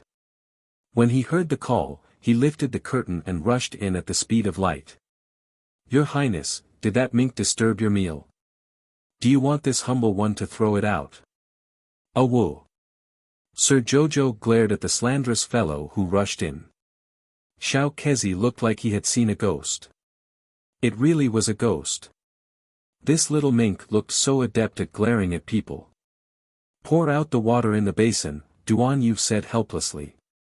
"Hey, this basin of water was just fetched." It fell. Lil Ku-zi hurriedly carried the basin out and splashed it on the ground. Then, he carried it back and watched with a strange expression as His Highness filled the basin with water again. The corner of little Ku-zi's mouth twitched. The next moment, he saw His Highness put the small animal into the basin. Ow! Sir Jojo's beady eyes bulged as he stared fixedly at Duan Yu. Duan Yu exclaimed speechlessly, "I've really seen a ghost. Why did this tsundere look a little like his Jojo?" That was why he found the little guy interesting at first glance. You won't get wet. Duan Yu inexplicably explained, fine, fine, fine, I'll wash your claws, only your claws. Little Ku Zi was completely speechless. What kind of mink was this? He had to change the water before washing his claws, and wash his claws before eating. Was this a human or a ferret? In this day and age, even small animals were more particular than him, a little eunuch. Duan Yu helped little Jojo wash her small claws and used a clean handkerchief to wipe off the water stains. Only then did he put the little guy back on the table. Clack, clack, clack. The little guy even bounced to that plate of spare ribs and picked a bone that was easier for her claws to grab. She lowered her head and gnawed on it. When she saw Duan Yu looking at her with a grin, she even rolled her eyes at him. Chapter 2374. With a turn of her little butt, Sir Jojo used the back of her head to eat him. Duan Yu couldn't resist laughing out loud. He took a pair of chopsticks and took 2 bites. When he saw Lil Kezi standing beside him like a statue, he frowned and said, "Why are you standing here foolishly? Your Highness, don't you think this mink is a bit mystical?" "Of course it's mystical." Duan Yu smiled smugly. "Don't you know who adopted this mink? Do you think His Highness, I, can adopt a normal mink?" She couldn't be bothered with the smug Jojo. After eating a bone, she looked at the pot of soup and fretted. In the end, it was Duan Yu who considerately gave her a small plate and poured some soup for her to drink. This solved a huge problem. Lil Kezi felt like he was fucked. Not only did this neurotic mink have a lot of problems before eating, but she was also so anthropomorphic when eating. She was especially particular about not eating dirty plates. The food she was given had to be placed on a new plate. She would glare at you when the soup was hot and shout at you when it was salty. She even had to wash her paws after eating. How was this a freaking mink? This was a little emperor mink, right? After eating and drinking her fill, Miss Chiao ordered Duan Yu to wash herself clean before collapsing on his couch and occupying his bed. This weak mink was only a little mystic beast that wasn't even level 3, so it was awfully weak. It would probably starve to death if it didn't eat for a day. Moreover, little Chiao Chiao wanted this weak chicken body to grow up a little after eating and drinking enough. That way, it would be able to run faster and be able to put in more effort when encountering danger. Even if it couldn't win, it should at least have an escape skill, right? When Duan Yu turned around, he saw the little fellow sprawled there motionlessly like she was full and couldn't crawl. He curled his lips in amusement and was about to go up and pick her up to play with when the servants outside the curtain moved. "Greetings to your Highness the noble consort. This consort can go in by herself." Noble consort Duan's gentle voice rang out, leaving all the palace maids outside. Her personal royal maid opened the curtain for her, and noble consort Duan walked in with a smile. "Mom, why have you come?" Duan Yu quickly turned around and walked to his mother's side with a grin. "What's wrong?"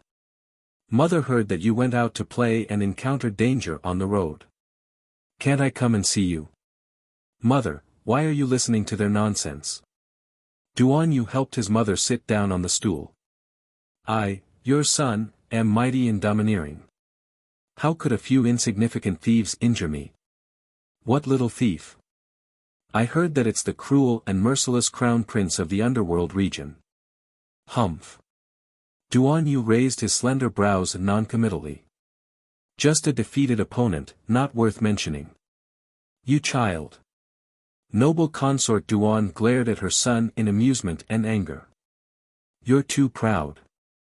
"Mother, your son, I, naturally have the ability to be proud." Duan Yu sat down next to his mother with a grin and reached out to pour tea for her. Little Jojo, on the other hand, had been lying on the bed the whole time. His eyes were wide open and his gaze was fixed on imperial concubine Duan. Noble consort Duan's natural grace, elegance, and gentleness made Miss Chiao feel that the woman in front of her was very elegant. Moreover, this was her first time seeing the way the mother and son interacted with each other. They were mother and son, but they were more like friends. The faint warmth between the two of them made people feel very comfortable. "Oh you've been naughty and mischievous since you were young." Noble Consort Duan smiled with pursed lips as she caught sight of the little bundle on the bed from the corner of her eye.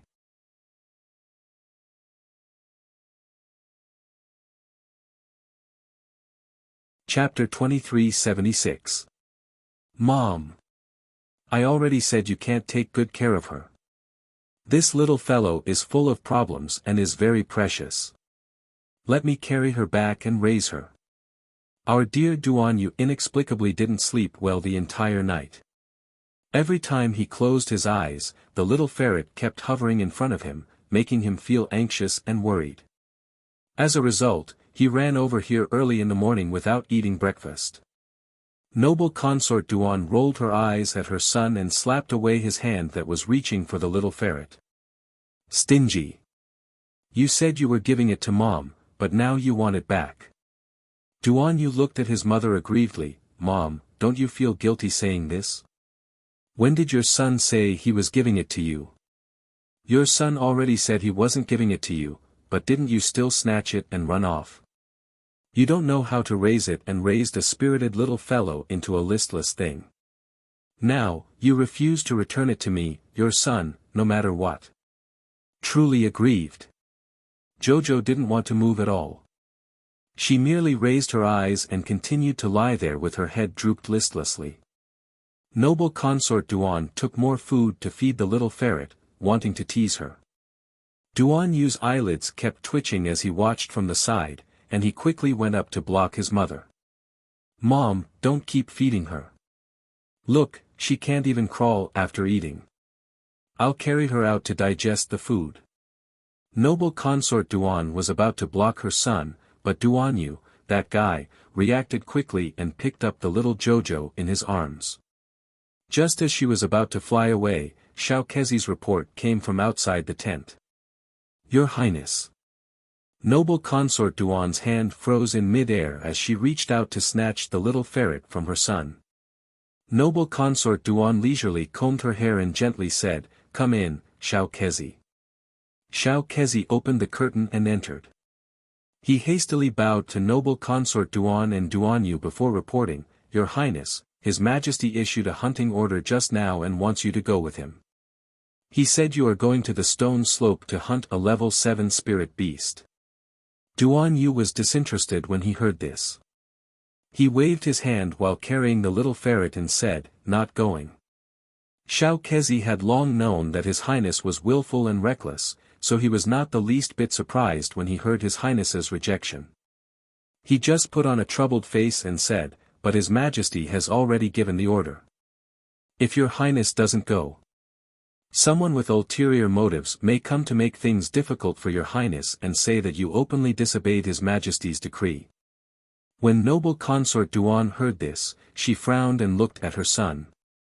Humph, so what if I disobey? Duan Yu harumphed disapprovingly. Imperial concubine Duan didn't insist on persuading her son to head to the stone slope to hunt 7th-grade spirit beasts. Instead, she looked at her son and said, If you don't want to go, then don't go. That place is very dangerous. It's best if you don't go. Sir Jojo flipped over in Duan Yu's arms to make himself more comfortable. She stuck out her ball-sized belly and wished she could use her claws to beat herself. Yesterday, he had eaten 2 pieces of desserts, which made him last the whole night. This ferret's body was simply too weak. She originally wanted it to grow stronger, but she didn't expect the little guy to wilt after eating 2 pieces of pastries. Too vexing, too vexing. Jojo rolled around in Duan Yu's arms again. Duan Yu lowered his head to glance at her. Suddenly, he raised his sharp brows and suggested with a chuckle, How about we bring our little furball to the stone slope to let some fresh air to aid digestion? The stone slope was surrounded by steep and towering ice walls. Inside, there were many strange stones that were naturally formed. It was quite suitable for the little guy to climb the stones, bask in the sun, and stroll around in case he was stuffed to death. Chapter 2377. Noble Consort Duan harumphed, I didn't feed him until he was full. Yes, it's all Xiao Tuanzi's fault for being immature and gluttonous. After Duanyu finished nagging, he greeted his mother and hastily slipped out of the tent with Jojo. Noble Consort Duan angrily glared at her son's back and inwardly scolded him for being petty.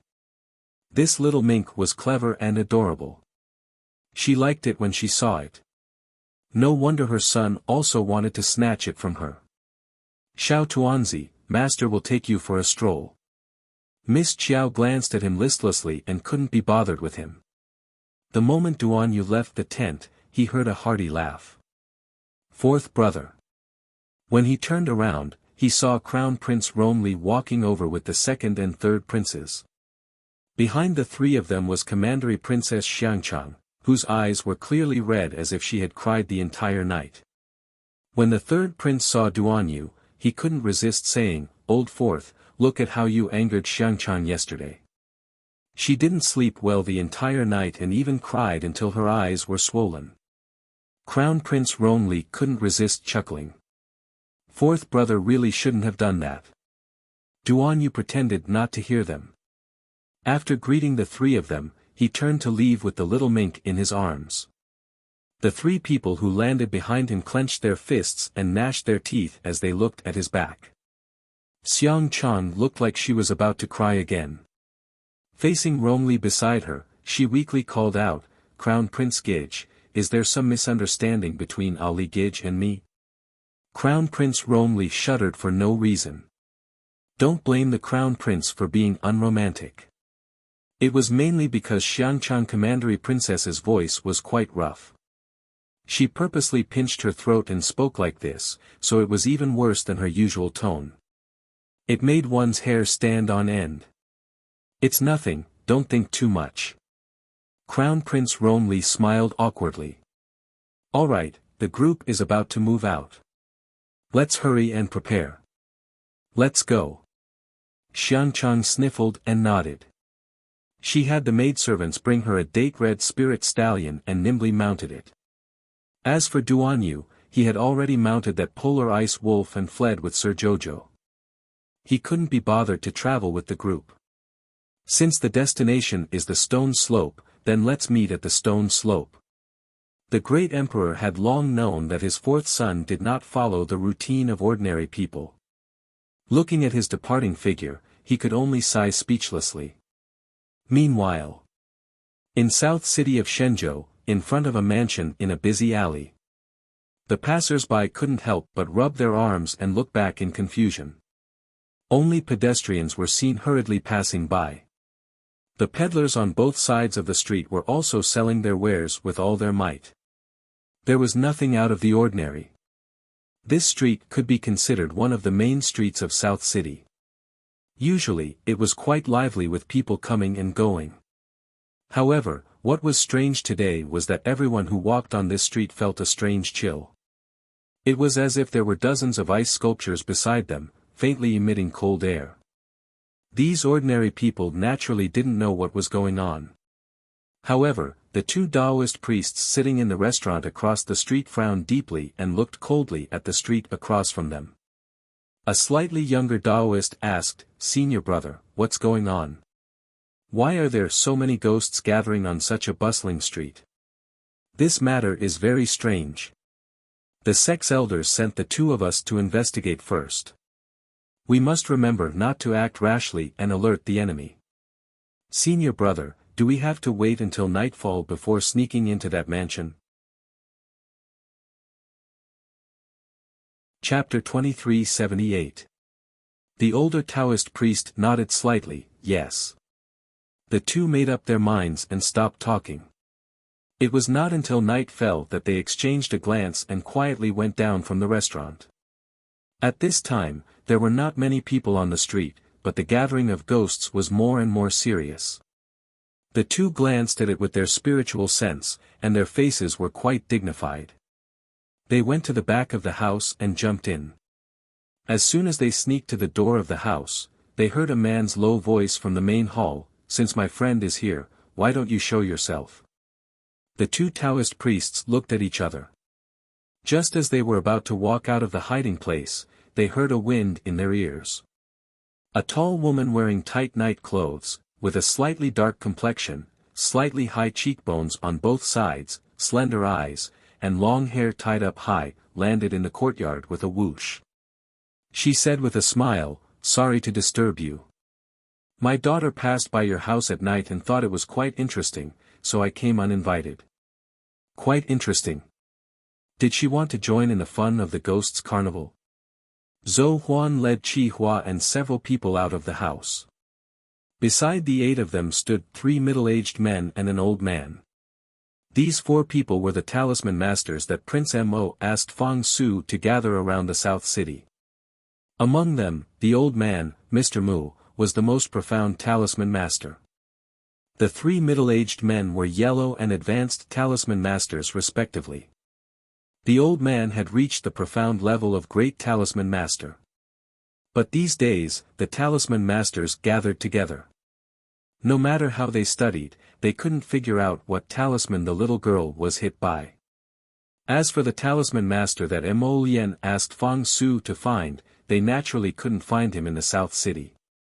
If you let a group of talisman masters who practice the talisman technique look at the evil talisman on the little girl, they naturally couldn't find anything.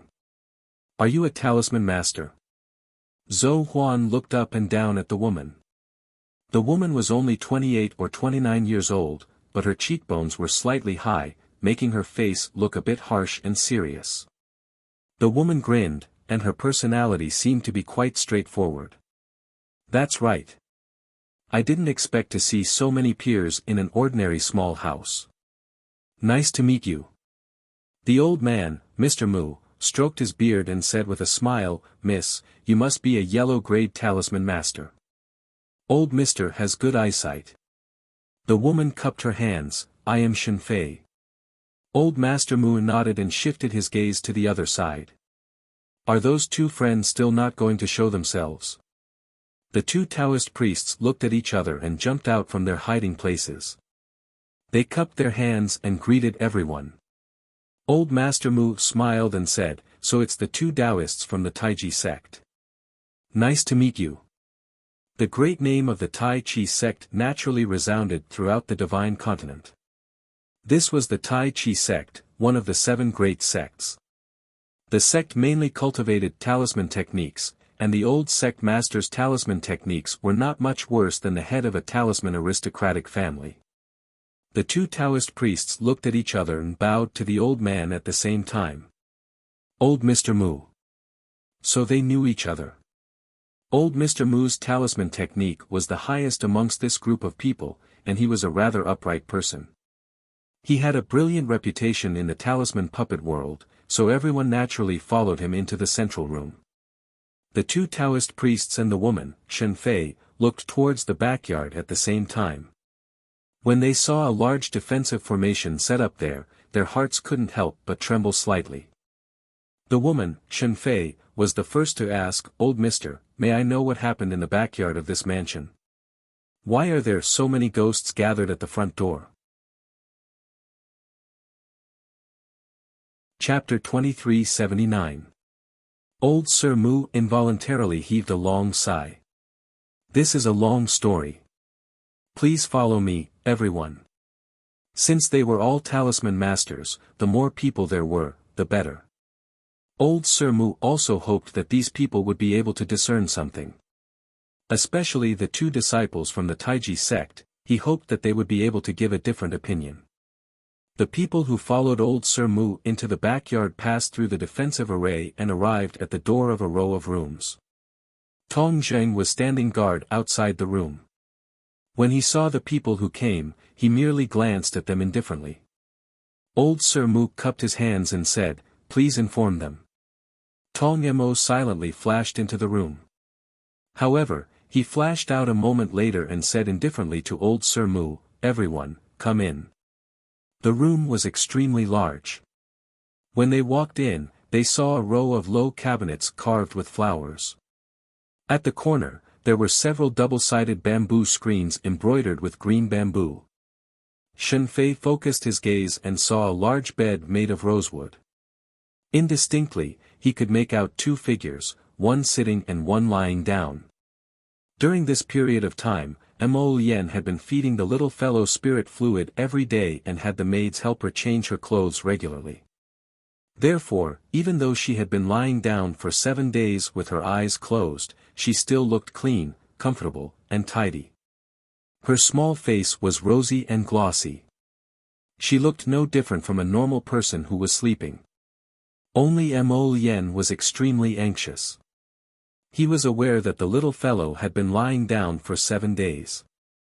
During these 7 days, other than hearing her faint breathing and feeling her strong heartbeat, she didn't move, jump, or smile. To be frank, he couldn't even see her stoic face that he usually saw every day. Other than a peaceful sleeping expression on the little fellow's face, there was nothing else. He didn't know what had happened to her, what was wrong with her soul, and why he couldn't even contact the sapling. As the days passed, he grew increasingly flustered and fearful. No matter how he comforted himself, he couldn't convince himself that Jojo was fine. Lifting the curtain, Mo Lien walked out with a gloomy expression and nodded at old Sir Mu, who cupped his hands in greeting. "Greetings, Your Highness." Old Master Mu's words shocked the two Taoist priests and Shenfei. They thought to themselves, so this magnificent and outstanding man standing in front of me is actually the crown prince who hasn't returned to the divine prefecture for a long time. "Your Highness, these two are disciples of the Tai Chi sect.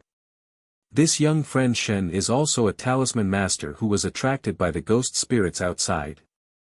Let these three take a look at the crown princess's condition. What does Your Highness think?" So the one lying inside was the crown princess, Shenfei thought. After receiving the crown prince's approval, old Master Mu led the three of them behind the screen and looked at the young girl lying on the bed with a calm expression. The young girl was covered with a golden velvet quilt. Although her eyes were closed, her face still looked very delicate and beautiful. Shen Zhen could guarantee that she had never seen anyone more beautiful than the one in front of her, at least in the great divine land. Old Master Mu sighed and explained the crown princess's condition to the three of them. The two Tai Chi sect disciples first threw 2 awakening talismans and then used several different talismans. Then, they frowned and said, "How could this be? Could it be that the ghost spirits gathered outside because they took a fancy to the crown princess's body?"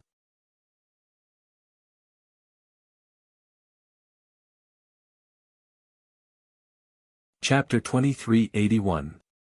In addition, His Highness, who was as handsome as a god, didn't even look at them.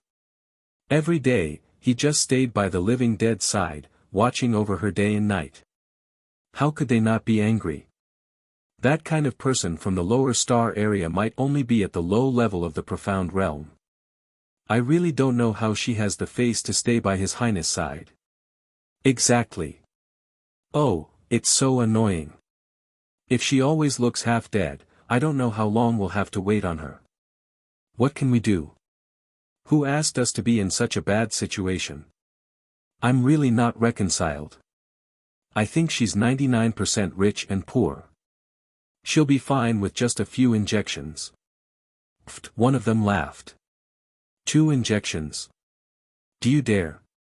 His Highness has been watching over that living dead almost all the time. Even when we bathed and changed the living dead, he looked at us through the screen, as if we would abuse her. If you dared to secretly give her injections, would you still be standing here and laughing with us? The person who said the injections also found it funny. She giggled a few times. Do you think I dare? His Highness, could it be that he could look at her 24 hours a day without blinking? He has to eat and wash his hands. Humph. Don't say that. Maybe she'll suddenly wake up after I give her 2 injections.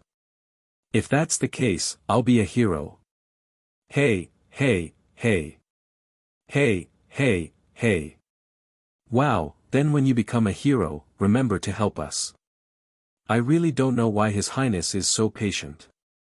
A palace maid said enviously, other than her pretty face, what else can that girl have that can compare to the noble ladies of Dragon Flame City? She's already a living dead, but she's still so seductive. The palace maid curled her lips. Even if she's a fairy, His Highness will get tired of her one day. In their opinion, the crown prince of the divine land was incomparably noble. How could he stay by a half-dead person's side? Sigh, so annoying. If that woman had died early, perhaps we would have been able to return to the palace sooner. The palace maid who had spoken stomped her feet and twisted her body as she turned around, her voice suddenly lowering. Separated by the withered branches, she widened her eyes in horror. She was as silent as a cicada in winter as she looked at the crown prince, whose expression was cold and whose gaze was so deep that one could not see the end of it. She did not know how long the crown prince had been standing behind them. The palace maid felt a buzzing sound in her head. She was scared out of her wits and was on the verge of collapsing. Her two companions beside her tugged at her sleeves in surprise. "What's wrong with you?" She followed her and turned around. Her mouth gaped open and her eyes almost fell out of their sockets. Emo Lien's eyes were filled with coldness as she asked word by word, "Who did you say is a living dead?" Bang! The bedroom door was kicked open by someone. The palace maid in the room was originally sitting by the bed and dozing off out of boredom. From time to time, she glanced at the girl lying motionless on the bed and rolled her eyes impatiently. The sound of the door being kicked was so loud that it scared her out of her wits and made her jump up from the bed. The crown prince appeared at the door with a vicious aura. The palace maid opened her mouth wide and hurriedly bowed. Your Highness." Chapter 2382. Like a whirlwind, Emo Lien dashed forward and sent that royal maid sprawled on the ground flying with a kick. He hurriedly reached out to pick up the little fellow and pulled open her collar to check her neck, shoulders, and legs. Then, he lifted up her sleeves. When his line of sight landed on her jade-like arm and saw the 2 finger marks on it, his entire handsome face turned green with anger. It was obvious that these palace maids did not take good care of his Jojo. The humble and cautious performance in front of him was all an act. Behind his back, how did they choke his Jojo to this extent? This was because he almost never left Jojo's side, so there was no chance for them to do anything. That was why there were only 2 bruises left. If they were allowed to take care of his Jojo as usual, who knows how the little girl would be tortured by these wretches. Emo Lien's heart was filled with a violent rage, almost unable to control himself and wanted to go berserk. What damned calmness, elegance, all get lost. These 7 days, he had been feeling suffocated every day, and now he found out about this matter. He could not control his anger, could not control his desire to kill, to destroy the world, to make them all die without a burial place. The 4 palace maids trembled as they knelt on the ground, unable to stop their bodies from trembling, as if they were sifting chaff, and repeatedly kowtowed to beg for mercy. When Feng Su hurriedly walked into the courtyard with Eunuch Hu, he saw the 4 palace maids pressed down on the long bench. Their bodies were already badly mutilated, and their breaths were also on the verge of death. "Your Highness." Feng Su and the others hurriedly kneeled on one knee and cupped their hands in salute. Their eyes were filled with surprise as they looked at the black figure standing on the steps. They saw him looking coldly ahead, his phoenix eyes filled with endless anger. His entire person was emitting an icy cold air, incomparably awe-inspiring. Feng Su's heart could not help but thump slightly. "Here you talk about the living dead, right? You talk about the living dead. Today, this prince will make all of you living dead." The crown prince's tone was not high, but the coldness in his voice had already made everyone present feel a chill down their spines. "Your Highness, please calm down." In the entire courtyard, from top to bottom, there was not a single servant who was not afraid. The steward sat paralyzed on the side, looking like he was about to faint. Since this prince temporarily moved into this residence, he was basically like a little transparent. He did not speak much, and did not make any requests of the princes. Although she had a cold look on her face every day, she seemed to have a very kind temper. Today, the steward knew what it meant when the crown prince was angry, and what it meant when he said that just a cold glare could suppress your heart to breathe. Although the 4 palace maids, they were to be in the courtyard, as a steward, naturally, he did not have to take care of these servants. Eunuch who could not hide the astonishment in his eyes. He hurriedly took 2 steps forward, lowered his head, and said softly, "Your Highness, please calm down. I do not know how these 4 palace maids." Prince Mo turned his head, and his cold gaze fell on the old eunuch. He naturally knew about the capable eunuch by his imperial father's side, but now, he had no interest in giving him a good look. Eunuch whose heart slightly tightened, and he subconsciously lowered his head, thinking to himself, this crown prince's eyes are abnormally cold. Chapter 2383. When he looked at you coldly, the psychological pressure he gave you was not at all inferior to His Majesty's. Eunuch who said even more respectfully, "I wonder why your Highness is angry. This old servant will. No need." Mo Lien looked at him coldly. "Throw them far away. We have no interest in seeing them again."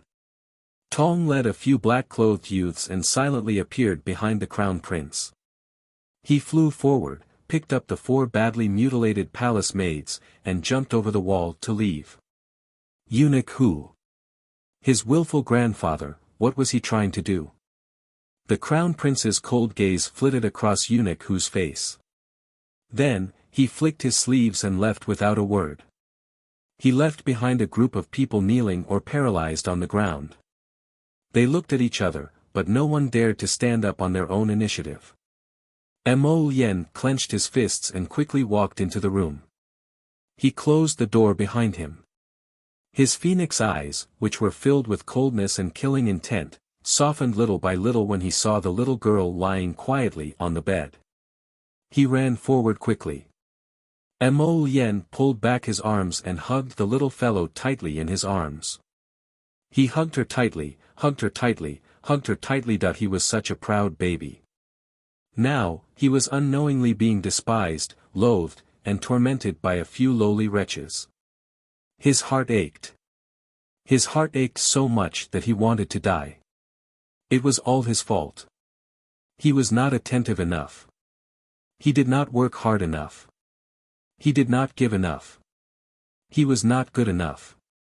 That was why she suddenly disappeared. He was getting more and more panicked and fearful. Especially when he closed his eyes, he would strangely think of her staring blankly into the distance and saying to him, "I once had a very distant dream." In the dream. No way. No way. Impossible. Impossible.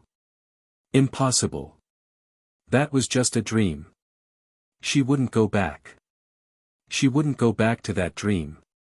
She would not abandon him and go back to the dream. Absolutely not. He held her hands tightly and rested his head on her shoulders. He did not realize that he was trembling slightly. He hugged her as if he was hugging her at this moment, and it was as if he would hug her forever. His eyes were broken and blurred. "Where are you? Where did you go?" The furry little white mink jumped lightly and landed on someone's chest. It turned its head and looked at the silent wind with a slightly confused expression. The stone slope was surrounded by odd-shaped stones. But, there wasn't even a 3rd-grade spirit beast here. Let alone a 7th-grade spirit beast. Except for this small marten. Duan Yu, this guy, simply found a spot to slump down on the rock slope to drink and sleep, leaving her to wander around this place. At this moment, the sky was about to darken, and it seemed that he had no intention of leaving at all. Little Martin looked up at the sky and used its little paw to step on someone's chest. However, a certain someone pressed down on her round little body with one hand. "Stop fooling around, sleep some more."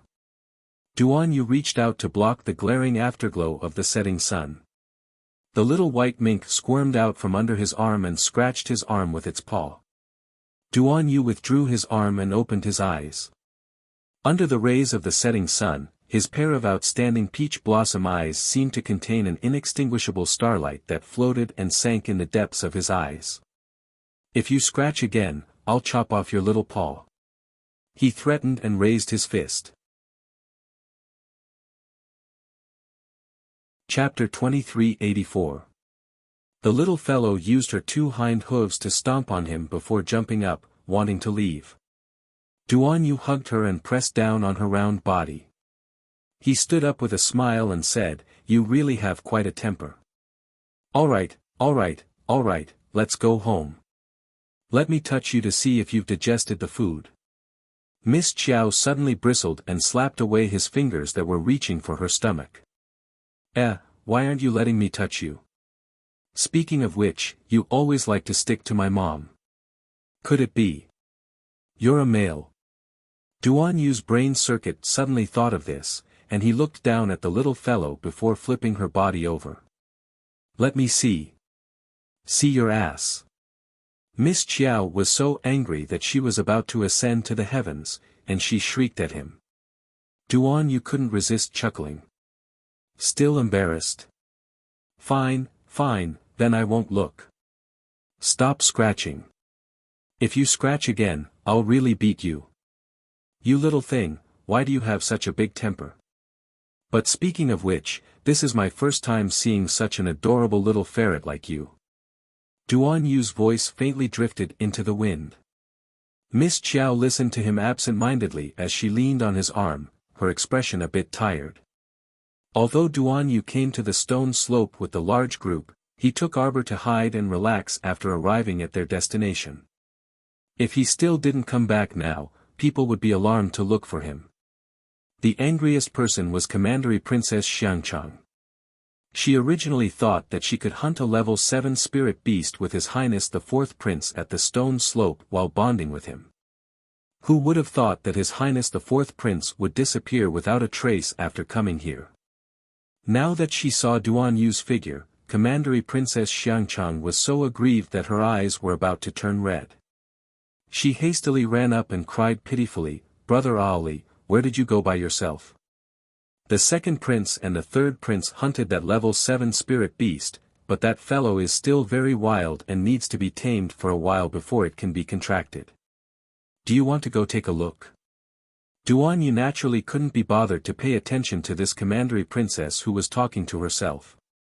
He simply walked around her and walked forward. After the group returned to the camp, the Emperor was in high spirits because he hunted a level 7 spirit beast today, so he ordered people to hold a banquet. With the great Emperor's order, the people below busied themselves with preparations. Fortunately, the ingredients were already made.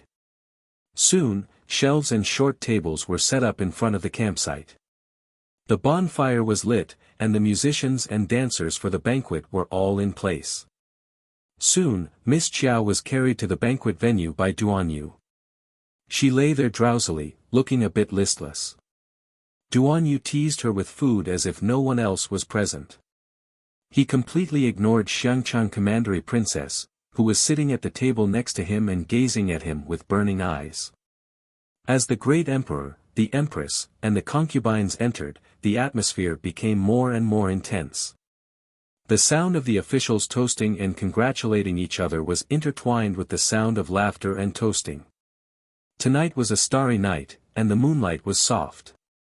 Xiao Mu rolled her small body and lay on the short table, looking up at the sky. "Little cutie, why are you looking at the sky today? It must be because you didn't take good care of him. He thinks you're bored." Noble Consort Duan walked over and reached out to pick up Miss Chiao who was lying on the table. Her fingers scratched Miss Chiao's chin. "Duan Yu. Mother, you're here to steal my little dumpling again." Noble Consort Duan waved her hand and turned a deaf ear to her son's complaints. She carried the little girl back to her seat. Chapter 2385. Mom, don't feed her until she's full again. Duan Yu exasperatedly called out as he watched his mother carry the little thing away. Really, his mother, why did she always have to snatch the little fellow from him? The elderly nanny next to noble consort Duan covered her mouth and snickered. Your Highness, did you see His Highness's gaze just now? So resentful. Noble consort Duan also nodded with a smile.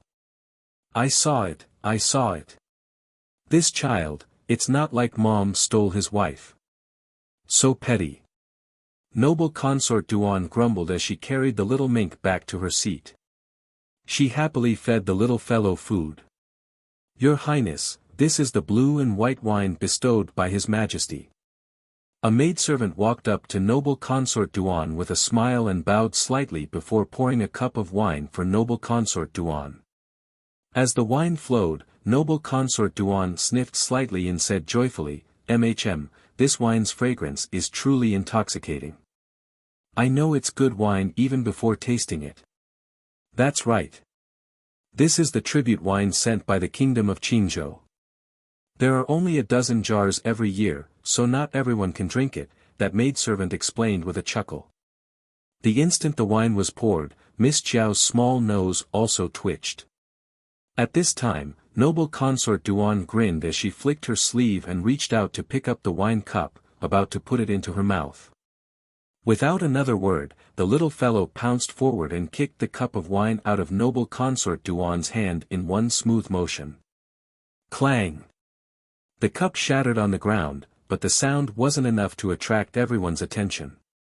However, everyone was originally looking at noble consort Duan, who was being bestowed wine by His Majesty, but when they saw this scene, they were instantly petrified on the spot. Noble consort Duan's empty hand also stiffened. That hand was still holding the cup, but the cup shattered on the ground. An undisguised malicious laughter wantonly rose in the venue. Halfway through their laughter, a tall and voluptuous woman hurriedly stood up and bowed to the Emperor and Empress with a smile on her face. My apologies, Your Majesty, Your Majesty, Your Majesty, Your Majesty. This concubine was rude, but it was truly too funny just now. Noble consort Duan's mink is really interesting. Noble consort Duan stood up with an indifferent expression and also bowed to the Emperor-Empress who was seated at the head of the table. This concubine's ferret is still young and doesn't know etiquette. I will teach it well in the future. Everyone's expression twisted. On the other hand, the imperial concubine who had jumped up to ridicule noble consort Duan was frozen on the spot with a stiff expression. She was so angry that the veins on her forehead were twitching. What did noble consort Duan mean by this? She had just said that she was lacking in manners, and now noble consort Duan was saying that her little Martin was also lacking in manners. Wasn't this implying that she was the same as that little bastard, unable to see the bigger picture? The Empress said faintly, Noble consort Duan, it's not that Ijia wants to criticize you. There are only 12 jars of blue and white wine offered by the Qingzhou kingdom. One of them was knocked over by your mink. What a disappointment. Your Majesty is right. That gorgeous woman from before couldn't resist interjecting, noble consort Duan's mink knocked over the tribute wine His Majesty bestowed, so she naturally can only use her life as compensation. The Empress remained silent. Just as the Emperor of Cangzhou was about to speak with a frown, he heard Duan Yu coldly say, You're all blind, right? Look at what that is. Following the direction he pointed in, everyone turned to look in that direction.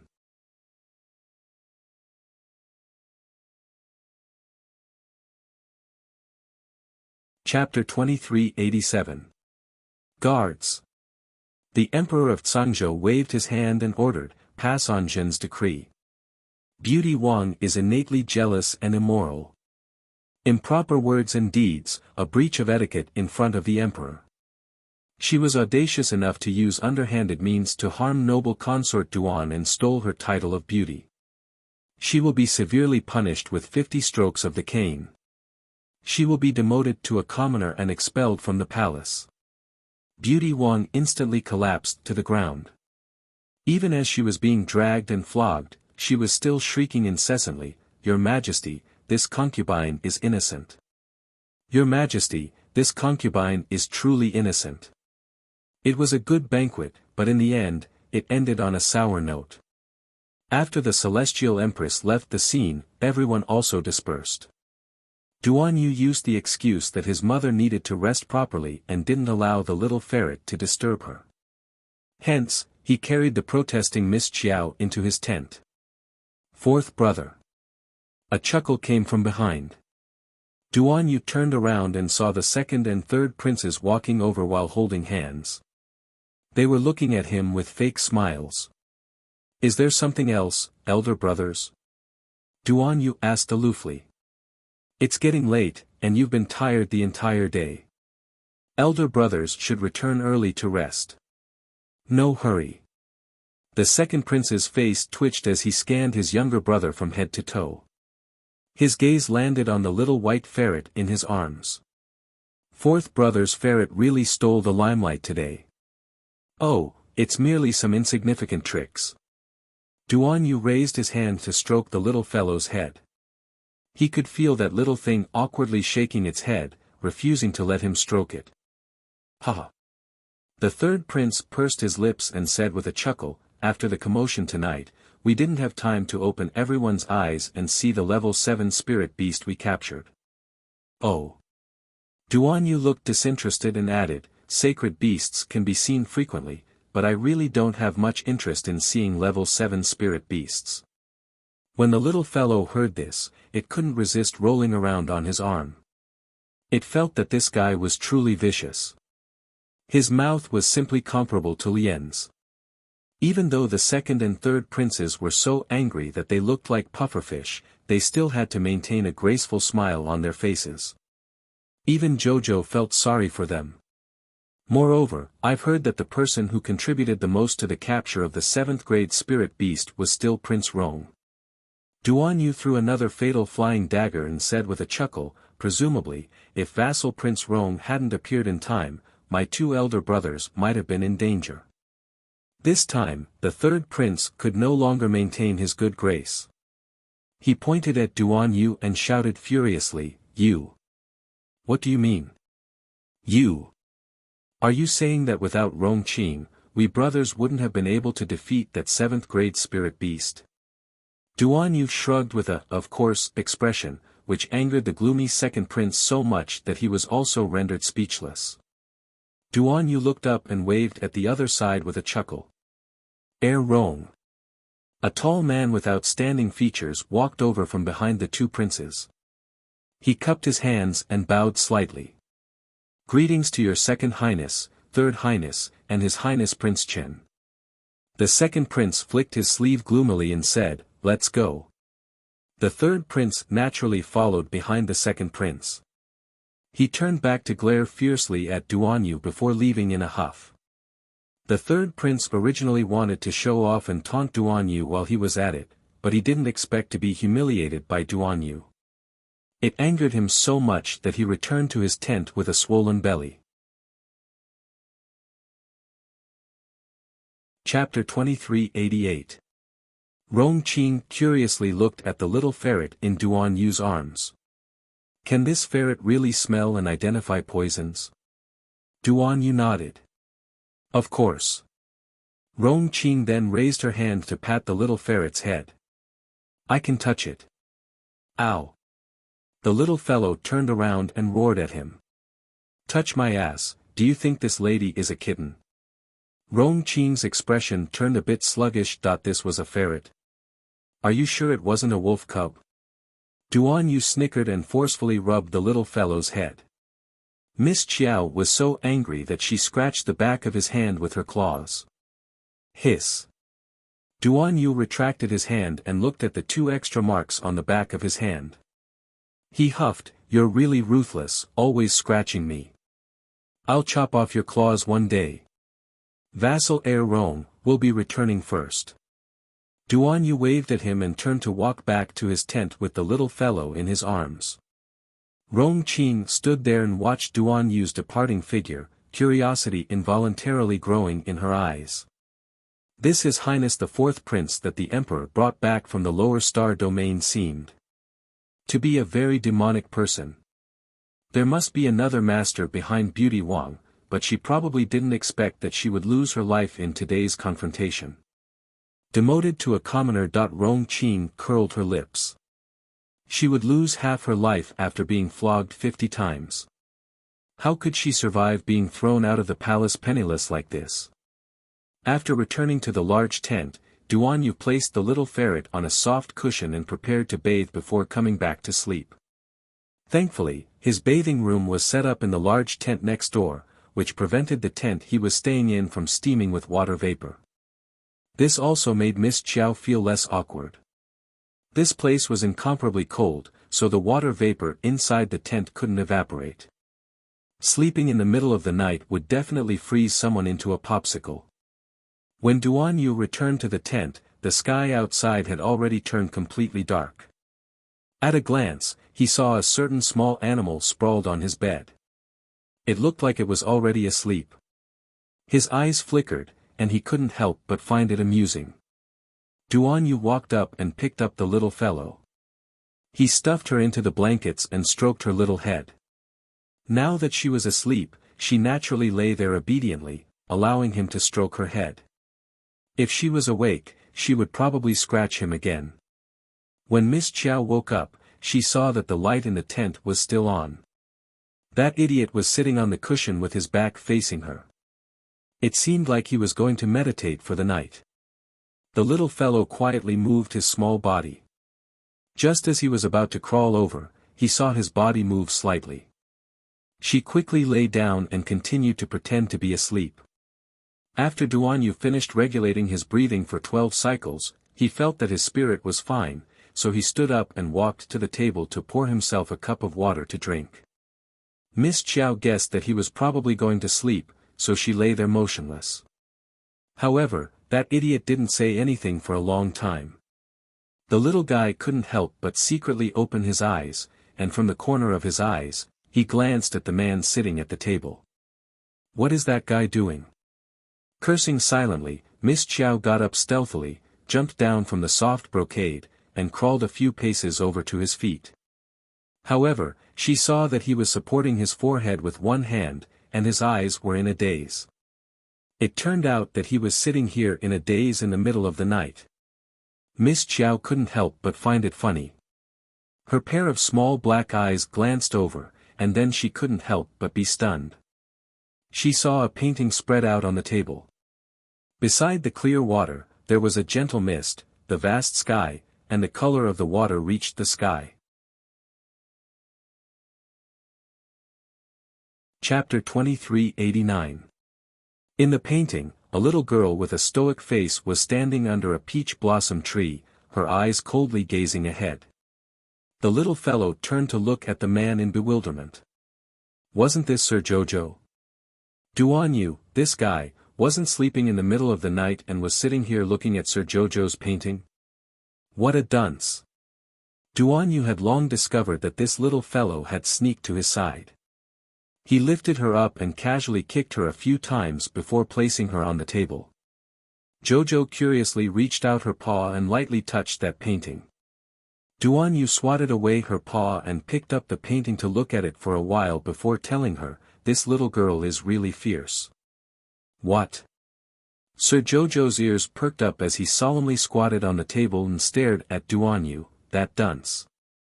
This guy actually dared to speak ill of Jojo behind his back. Let's hear what else he has to say. Don't be fooled by her stoic face and expressionless appearance. When she gets angry, she can make the sky fall and the earth crack. Arbor, this definitely wasn't Jojo. How could Jojo be like this? She was a good girl and very gentle. She never flipped out easily. Although she's fierce, she really is adorable and adorable. Duan Yu lamented, don't be fooled by her usually stoic face. In reality, 99% of it is an act. You're the one who's acting. There's an abundance of emotions beneath that stoic face of hers. Sir Jojo spat at him. You're simply spouting nonsense. I don't want to listen to your nonsense anymore. I still remember the first time we met. She treated me like I was the enemy who killed her father and abused me. Duan Yu was completely immersed in his own world and spoke through gritted teeth. She forced my head to drink that filthy water. She even tied me up like a dumpling and hit my head with a piece of wood every day. The little ferret was expressionless. You asked for it. At that time, I was thinking, how could there be such a fierce girl in this world? She was so fierce that I didn't want to have any interactions with her in the future. But I didn't expect. But now, I wish I could see her every day. I miss her and think about her. When I close my eyes, she walks around in my dreams. I wanted to grab her, but I didn't dare to. My heart was in a mess. I sigh. I don't know what you're trying to say. Young man, this is the sign of a demonic barrier. Little Martin looked at him with a heavy expression. Its pair of little black beady eyes were filled with solemn and serious emotions. What do you think I should do? Duan Yu reached out to pick up this little mink and said while gazing at her, I probably fell in love with her. Otherwise, why do you think I think of her all the time and think of her all the time? Miss Joe felt her brain heat up, and her whole person, oh no, her whole ferret, stared at him rather stupidly. Was she being confessed to as a mink? Oh wait, how could Duan Yu possibly know that she was hiding inside this ferret's body? Don't panic, he doesn't know. However, why did he feel inexplicably flustered? If he said that to her, she wouldn't know how to face this dunce in the future.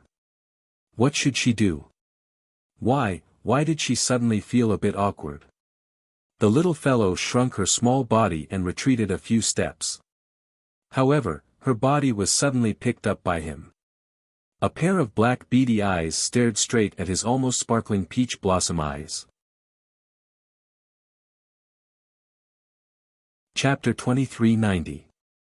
She inexplicably wanted to cover her eyes with her tiny paws.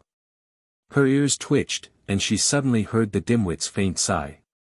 Jojo, is that you? Sir Jojo's entire body, oh, no, her entire mink body stiffened. She felt like she was most likely going to be exposed while squatting in his hands, so she kept scheming in her mind. She couldn't admit it, ow ow ow. She couldn't admit it. How could Sir Jojo be forced to stay inside a little mink's body so miserably? That was impossible. Sir Jojo, who was willing to suffer because of his pride, expressionlessly looked at Duan Yu. As long as Sir Jojo didn't admit it, no one would know what happened when Sir Jojo was tricked by the soul detachment talisman. Sir Jojo wouldn't tell anyone about such a deplorable and ugly thing. Ow ow ow. Pfft, Duan Yu couldn't resist chuckling. He rubbed Jojo's head and said, your serious expression is so funny. I'm just teasing you. You're so ugly, so how could you be my Jojo? Duan Yu said with a grin, my Jojo is fair, tender, and beautiful. You're the prettiest little stoic in the world. Bah! You're the ugly one. Miss Chiao turned her head and faced him with the back of her head. She felt a little irritated and wanted to jump out of his embrace. All right, rest. He pressed down on her chubby body and put the painting scroll into his inner world before carrying her to the bed. Miss Chiao suddenly felt irritated, especially after hearing his confession just now. She just wanted to run away like an ostrich and didn't feel sleepy at all. Little furball, sleep. SSSS, Duan Yu withdrew his hand and looked at her with flickering eyes. Why are you scratching me again? The little white mink jumped away and climbed onto the soft mattress next to the bed, looking like she was going to sleep here tonight. Duan Yu sat by the bed and looked at her like this. His eyes were so deep that she couldn't discern his true emotions. Miss Chiao's heart skipped a beat, and she felt like she had nowhere to hide. Could it be that Duan Yu really recognized her? This was impossible. Her performance was so perfect that no matter what, it would be difficult for him to associate this mink with Sir Jojo, right? She once again lowered her head to size herself up. Her perfect disguise had no flaws at all. Duan Yu couldn't possibly recognize her. Duan Yu suddenly stood up and walked towards her step by step. Arbor saw his strange expression and had an inexplicable feeling of wanting to flee. She felt that if she continued to stay here, things would go out of control. She didn't want to hurt Duan Yu, this dunce, at all. Her body felt light as he picked her up with both hands. In the next second, he placed her under the warm blanket. Go to sleep. He threw down these words and walked out of the tent without looking back. The cold wind was howling outside. Where was he going in the middle of the night? Arbor couldn't help but roar in his heart. A pair of small black eyes stared at his figure disappearing at the entrance of the tent. Her heart was filled with displeasure. How could this loathsome guy be so willful? She sprawled on the bed and tossed and turned, wondering if she had exposed herself in front of him. Did he recognize her? How should she face this dunce in the future? His words made her feel very conflicted.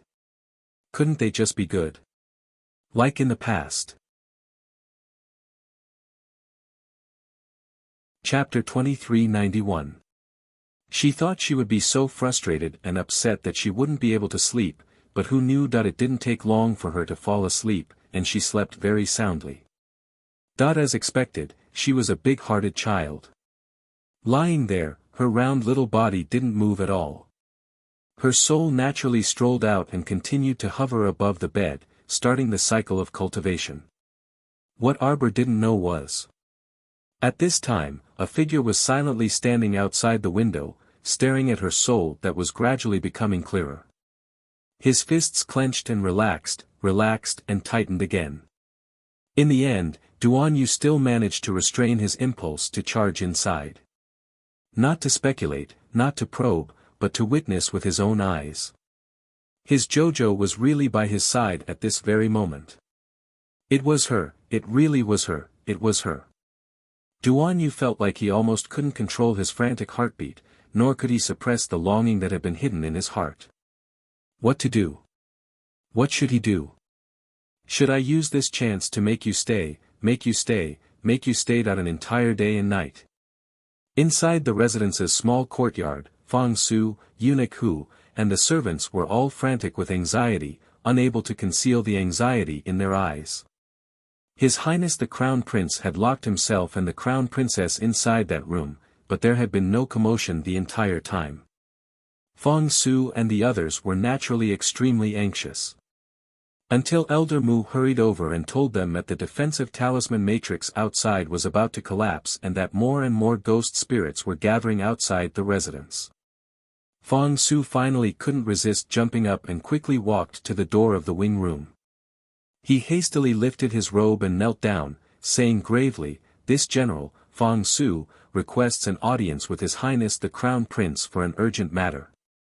This general, Fang Su. Shen Fei jumped into the courtyard with a whoosh and looked at the servants kneeling all over the floor. He anxiously said, "Why are you all still here? Everyone enter the room." At this time, Shen Fei's shoulder was also injured, and he was exhausted from head to toe after several consecutive battles. The defensive talisman matrix outside was about to collapse from so many ghost spirits, and those things would soon charge into the residence. The steward trembled as he crawled to the door of the wing room and cried, "Your Highness the Crown Prince. Why don't you leave with Commander Fang first? If something were to happen to His Highness, not only would his old bones be ground to dust, the entire South City would probably be buried with His Highness. Your Highness. Your Highness. Get out of the way." Shen Fei angrily roared at Fang Su, Eunuch Hu, and the steward who were kneeling at the door. He rushed forward and kicked the door of the room with all his might. Everyone was dumbstruck as they watched the two pieces of door fall to the ground with a loud crash. Shen Fei rushed into the room and pushed aside the obstructing screen in front of her. She looked straight at the man who was sitting by the bed and hugging the Crown Princess motionlessly with his head bowed. She didn't know how long the man had been frozen in this position. "Your Highness." They were about to charge in from outside. Aren't you leaving yet? At this moment, chaotic shouts could be heard coming from the courtyard. The flying rune papers quickly enveloped the servants in the courtyard and formed a defense rune array.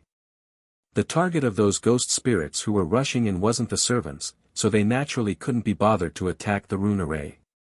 Protect eldest miss. The moment Zhou Huan and the others rushed in, they quickly stood at the door of the wing room and started fighting with the ghost spirits who were flying over. But there were at least 2,000 ghost spirits gathered here. Chapter 2392. Zhou Huan's group of 8 could fend off 35 ghosts, or even 100 or 200 ghosts. How could they fend off 2,000 ghosts? The talisman paper around them had already been used up. Everyone picked up their swords and fought against the ghost spirits. Mo Lian's arm, which was hugging Arbor, slightly tightened. Finally, she reacted and slowly turned her head to the side. What entered everyone's eyes was a pair of pitch-black phoenix-like eyes. They were deep and cold as they stared at the group of ghost spirits that were swarming in with a shout.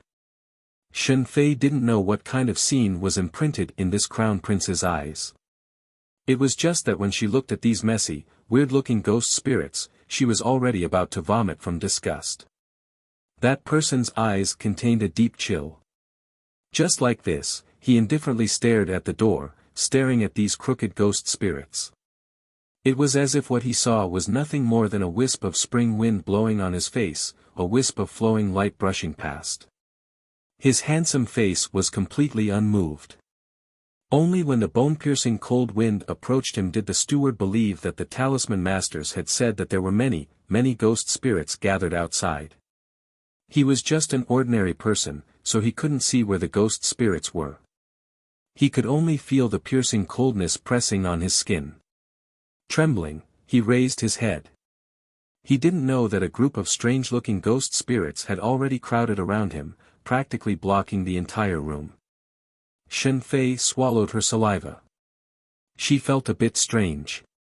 Previously, when these ghost spirits were outside the residence, each and every one of them had impatiently rushed inside. Now that they had finally rushed to the front of the main body, they shrank back and didn't move. Even the ghost spirits knew who was easy to bully and who wasn't to be trifled with, right?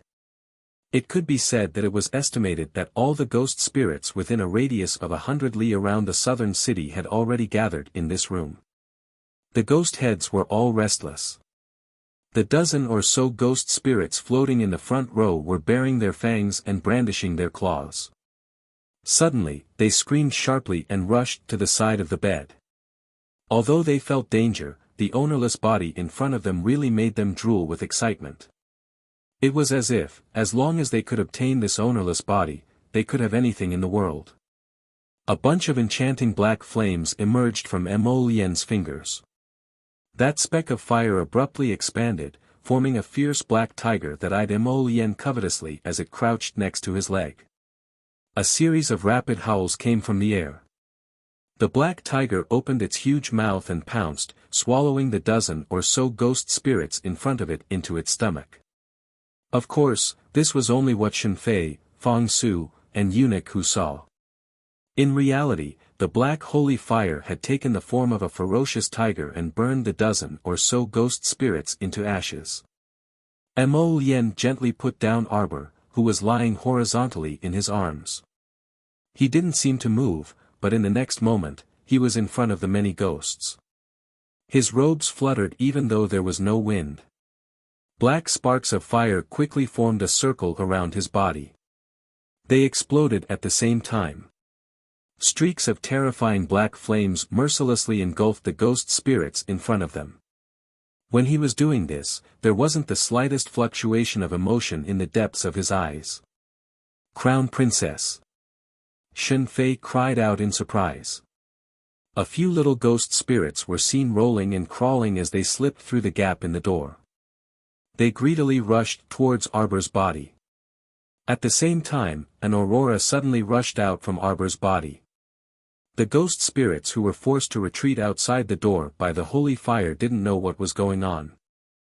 They found that their bodies had completely disappeared in the aurora.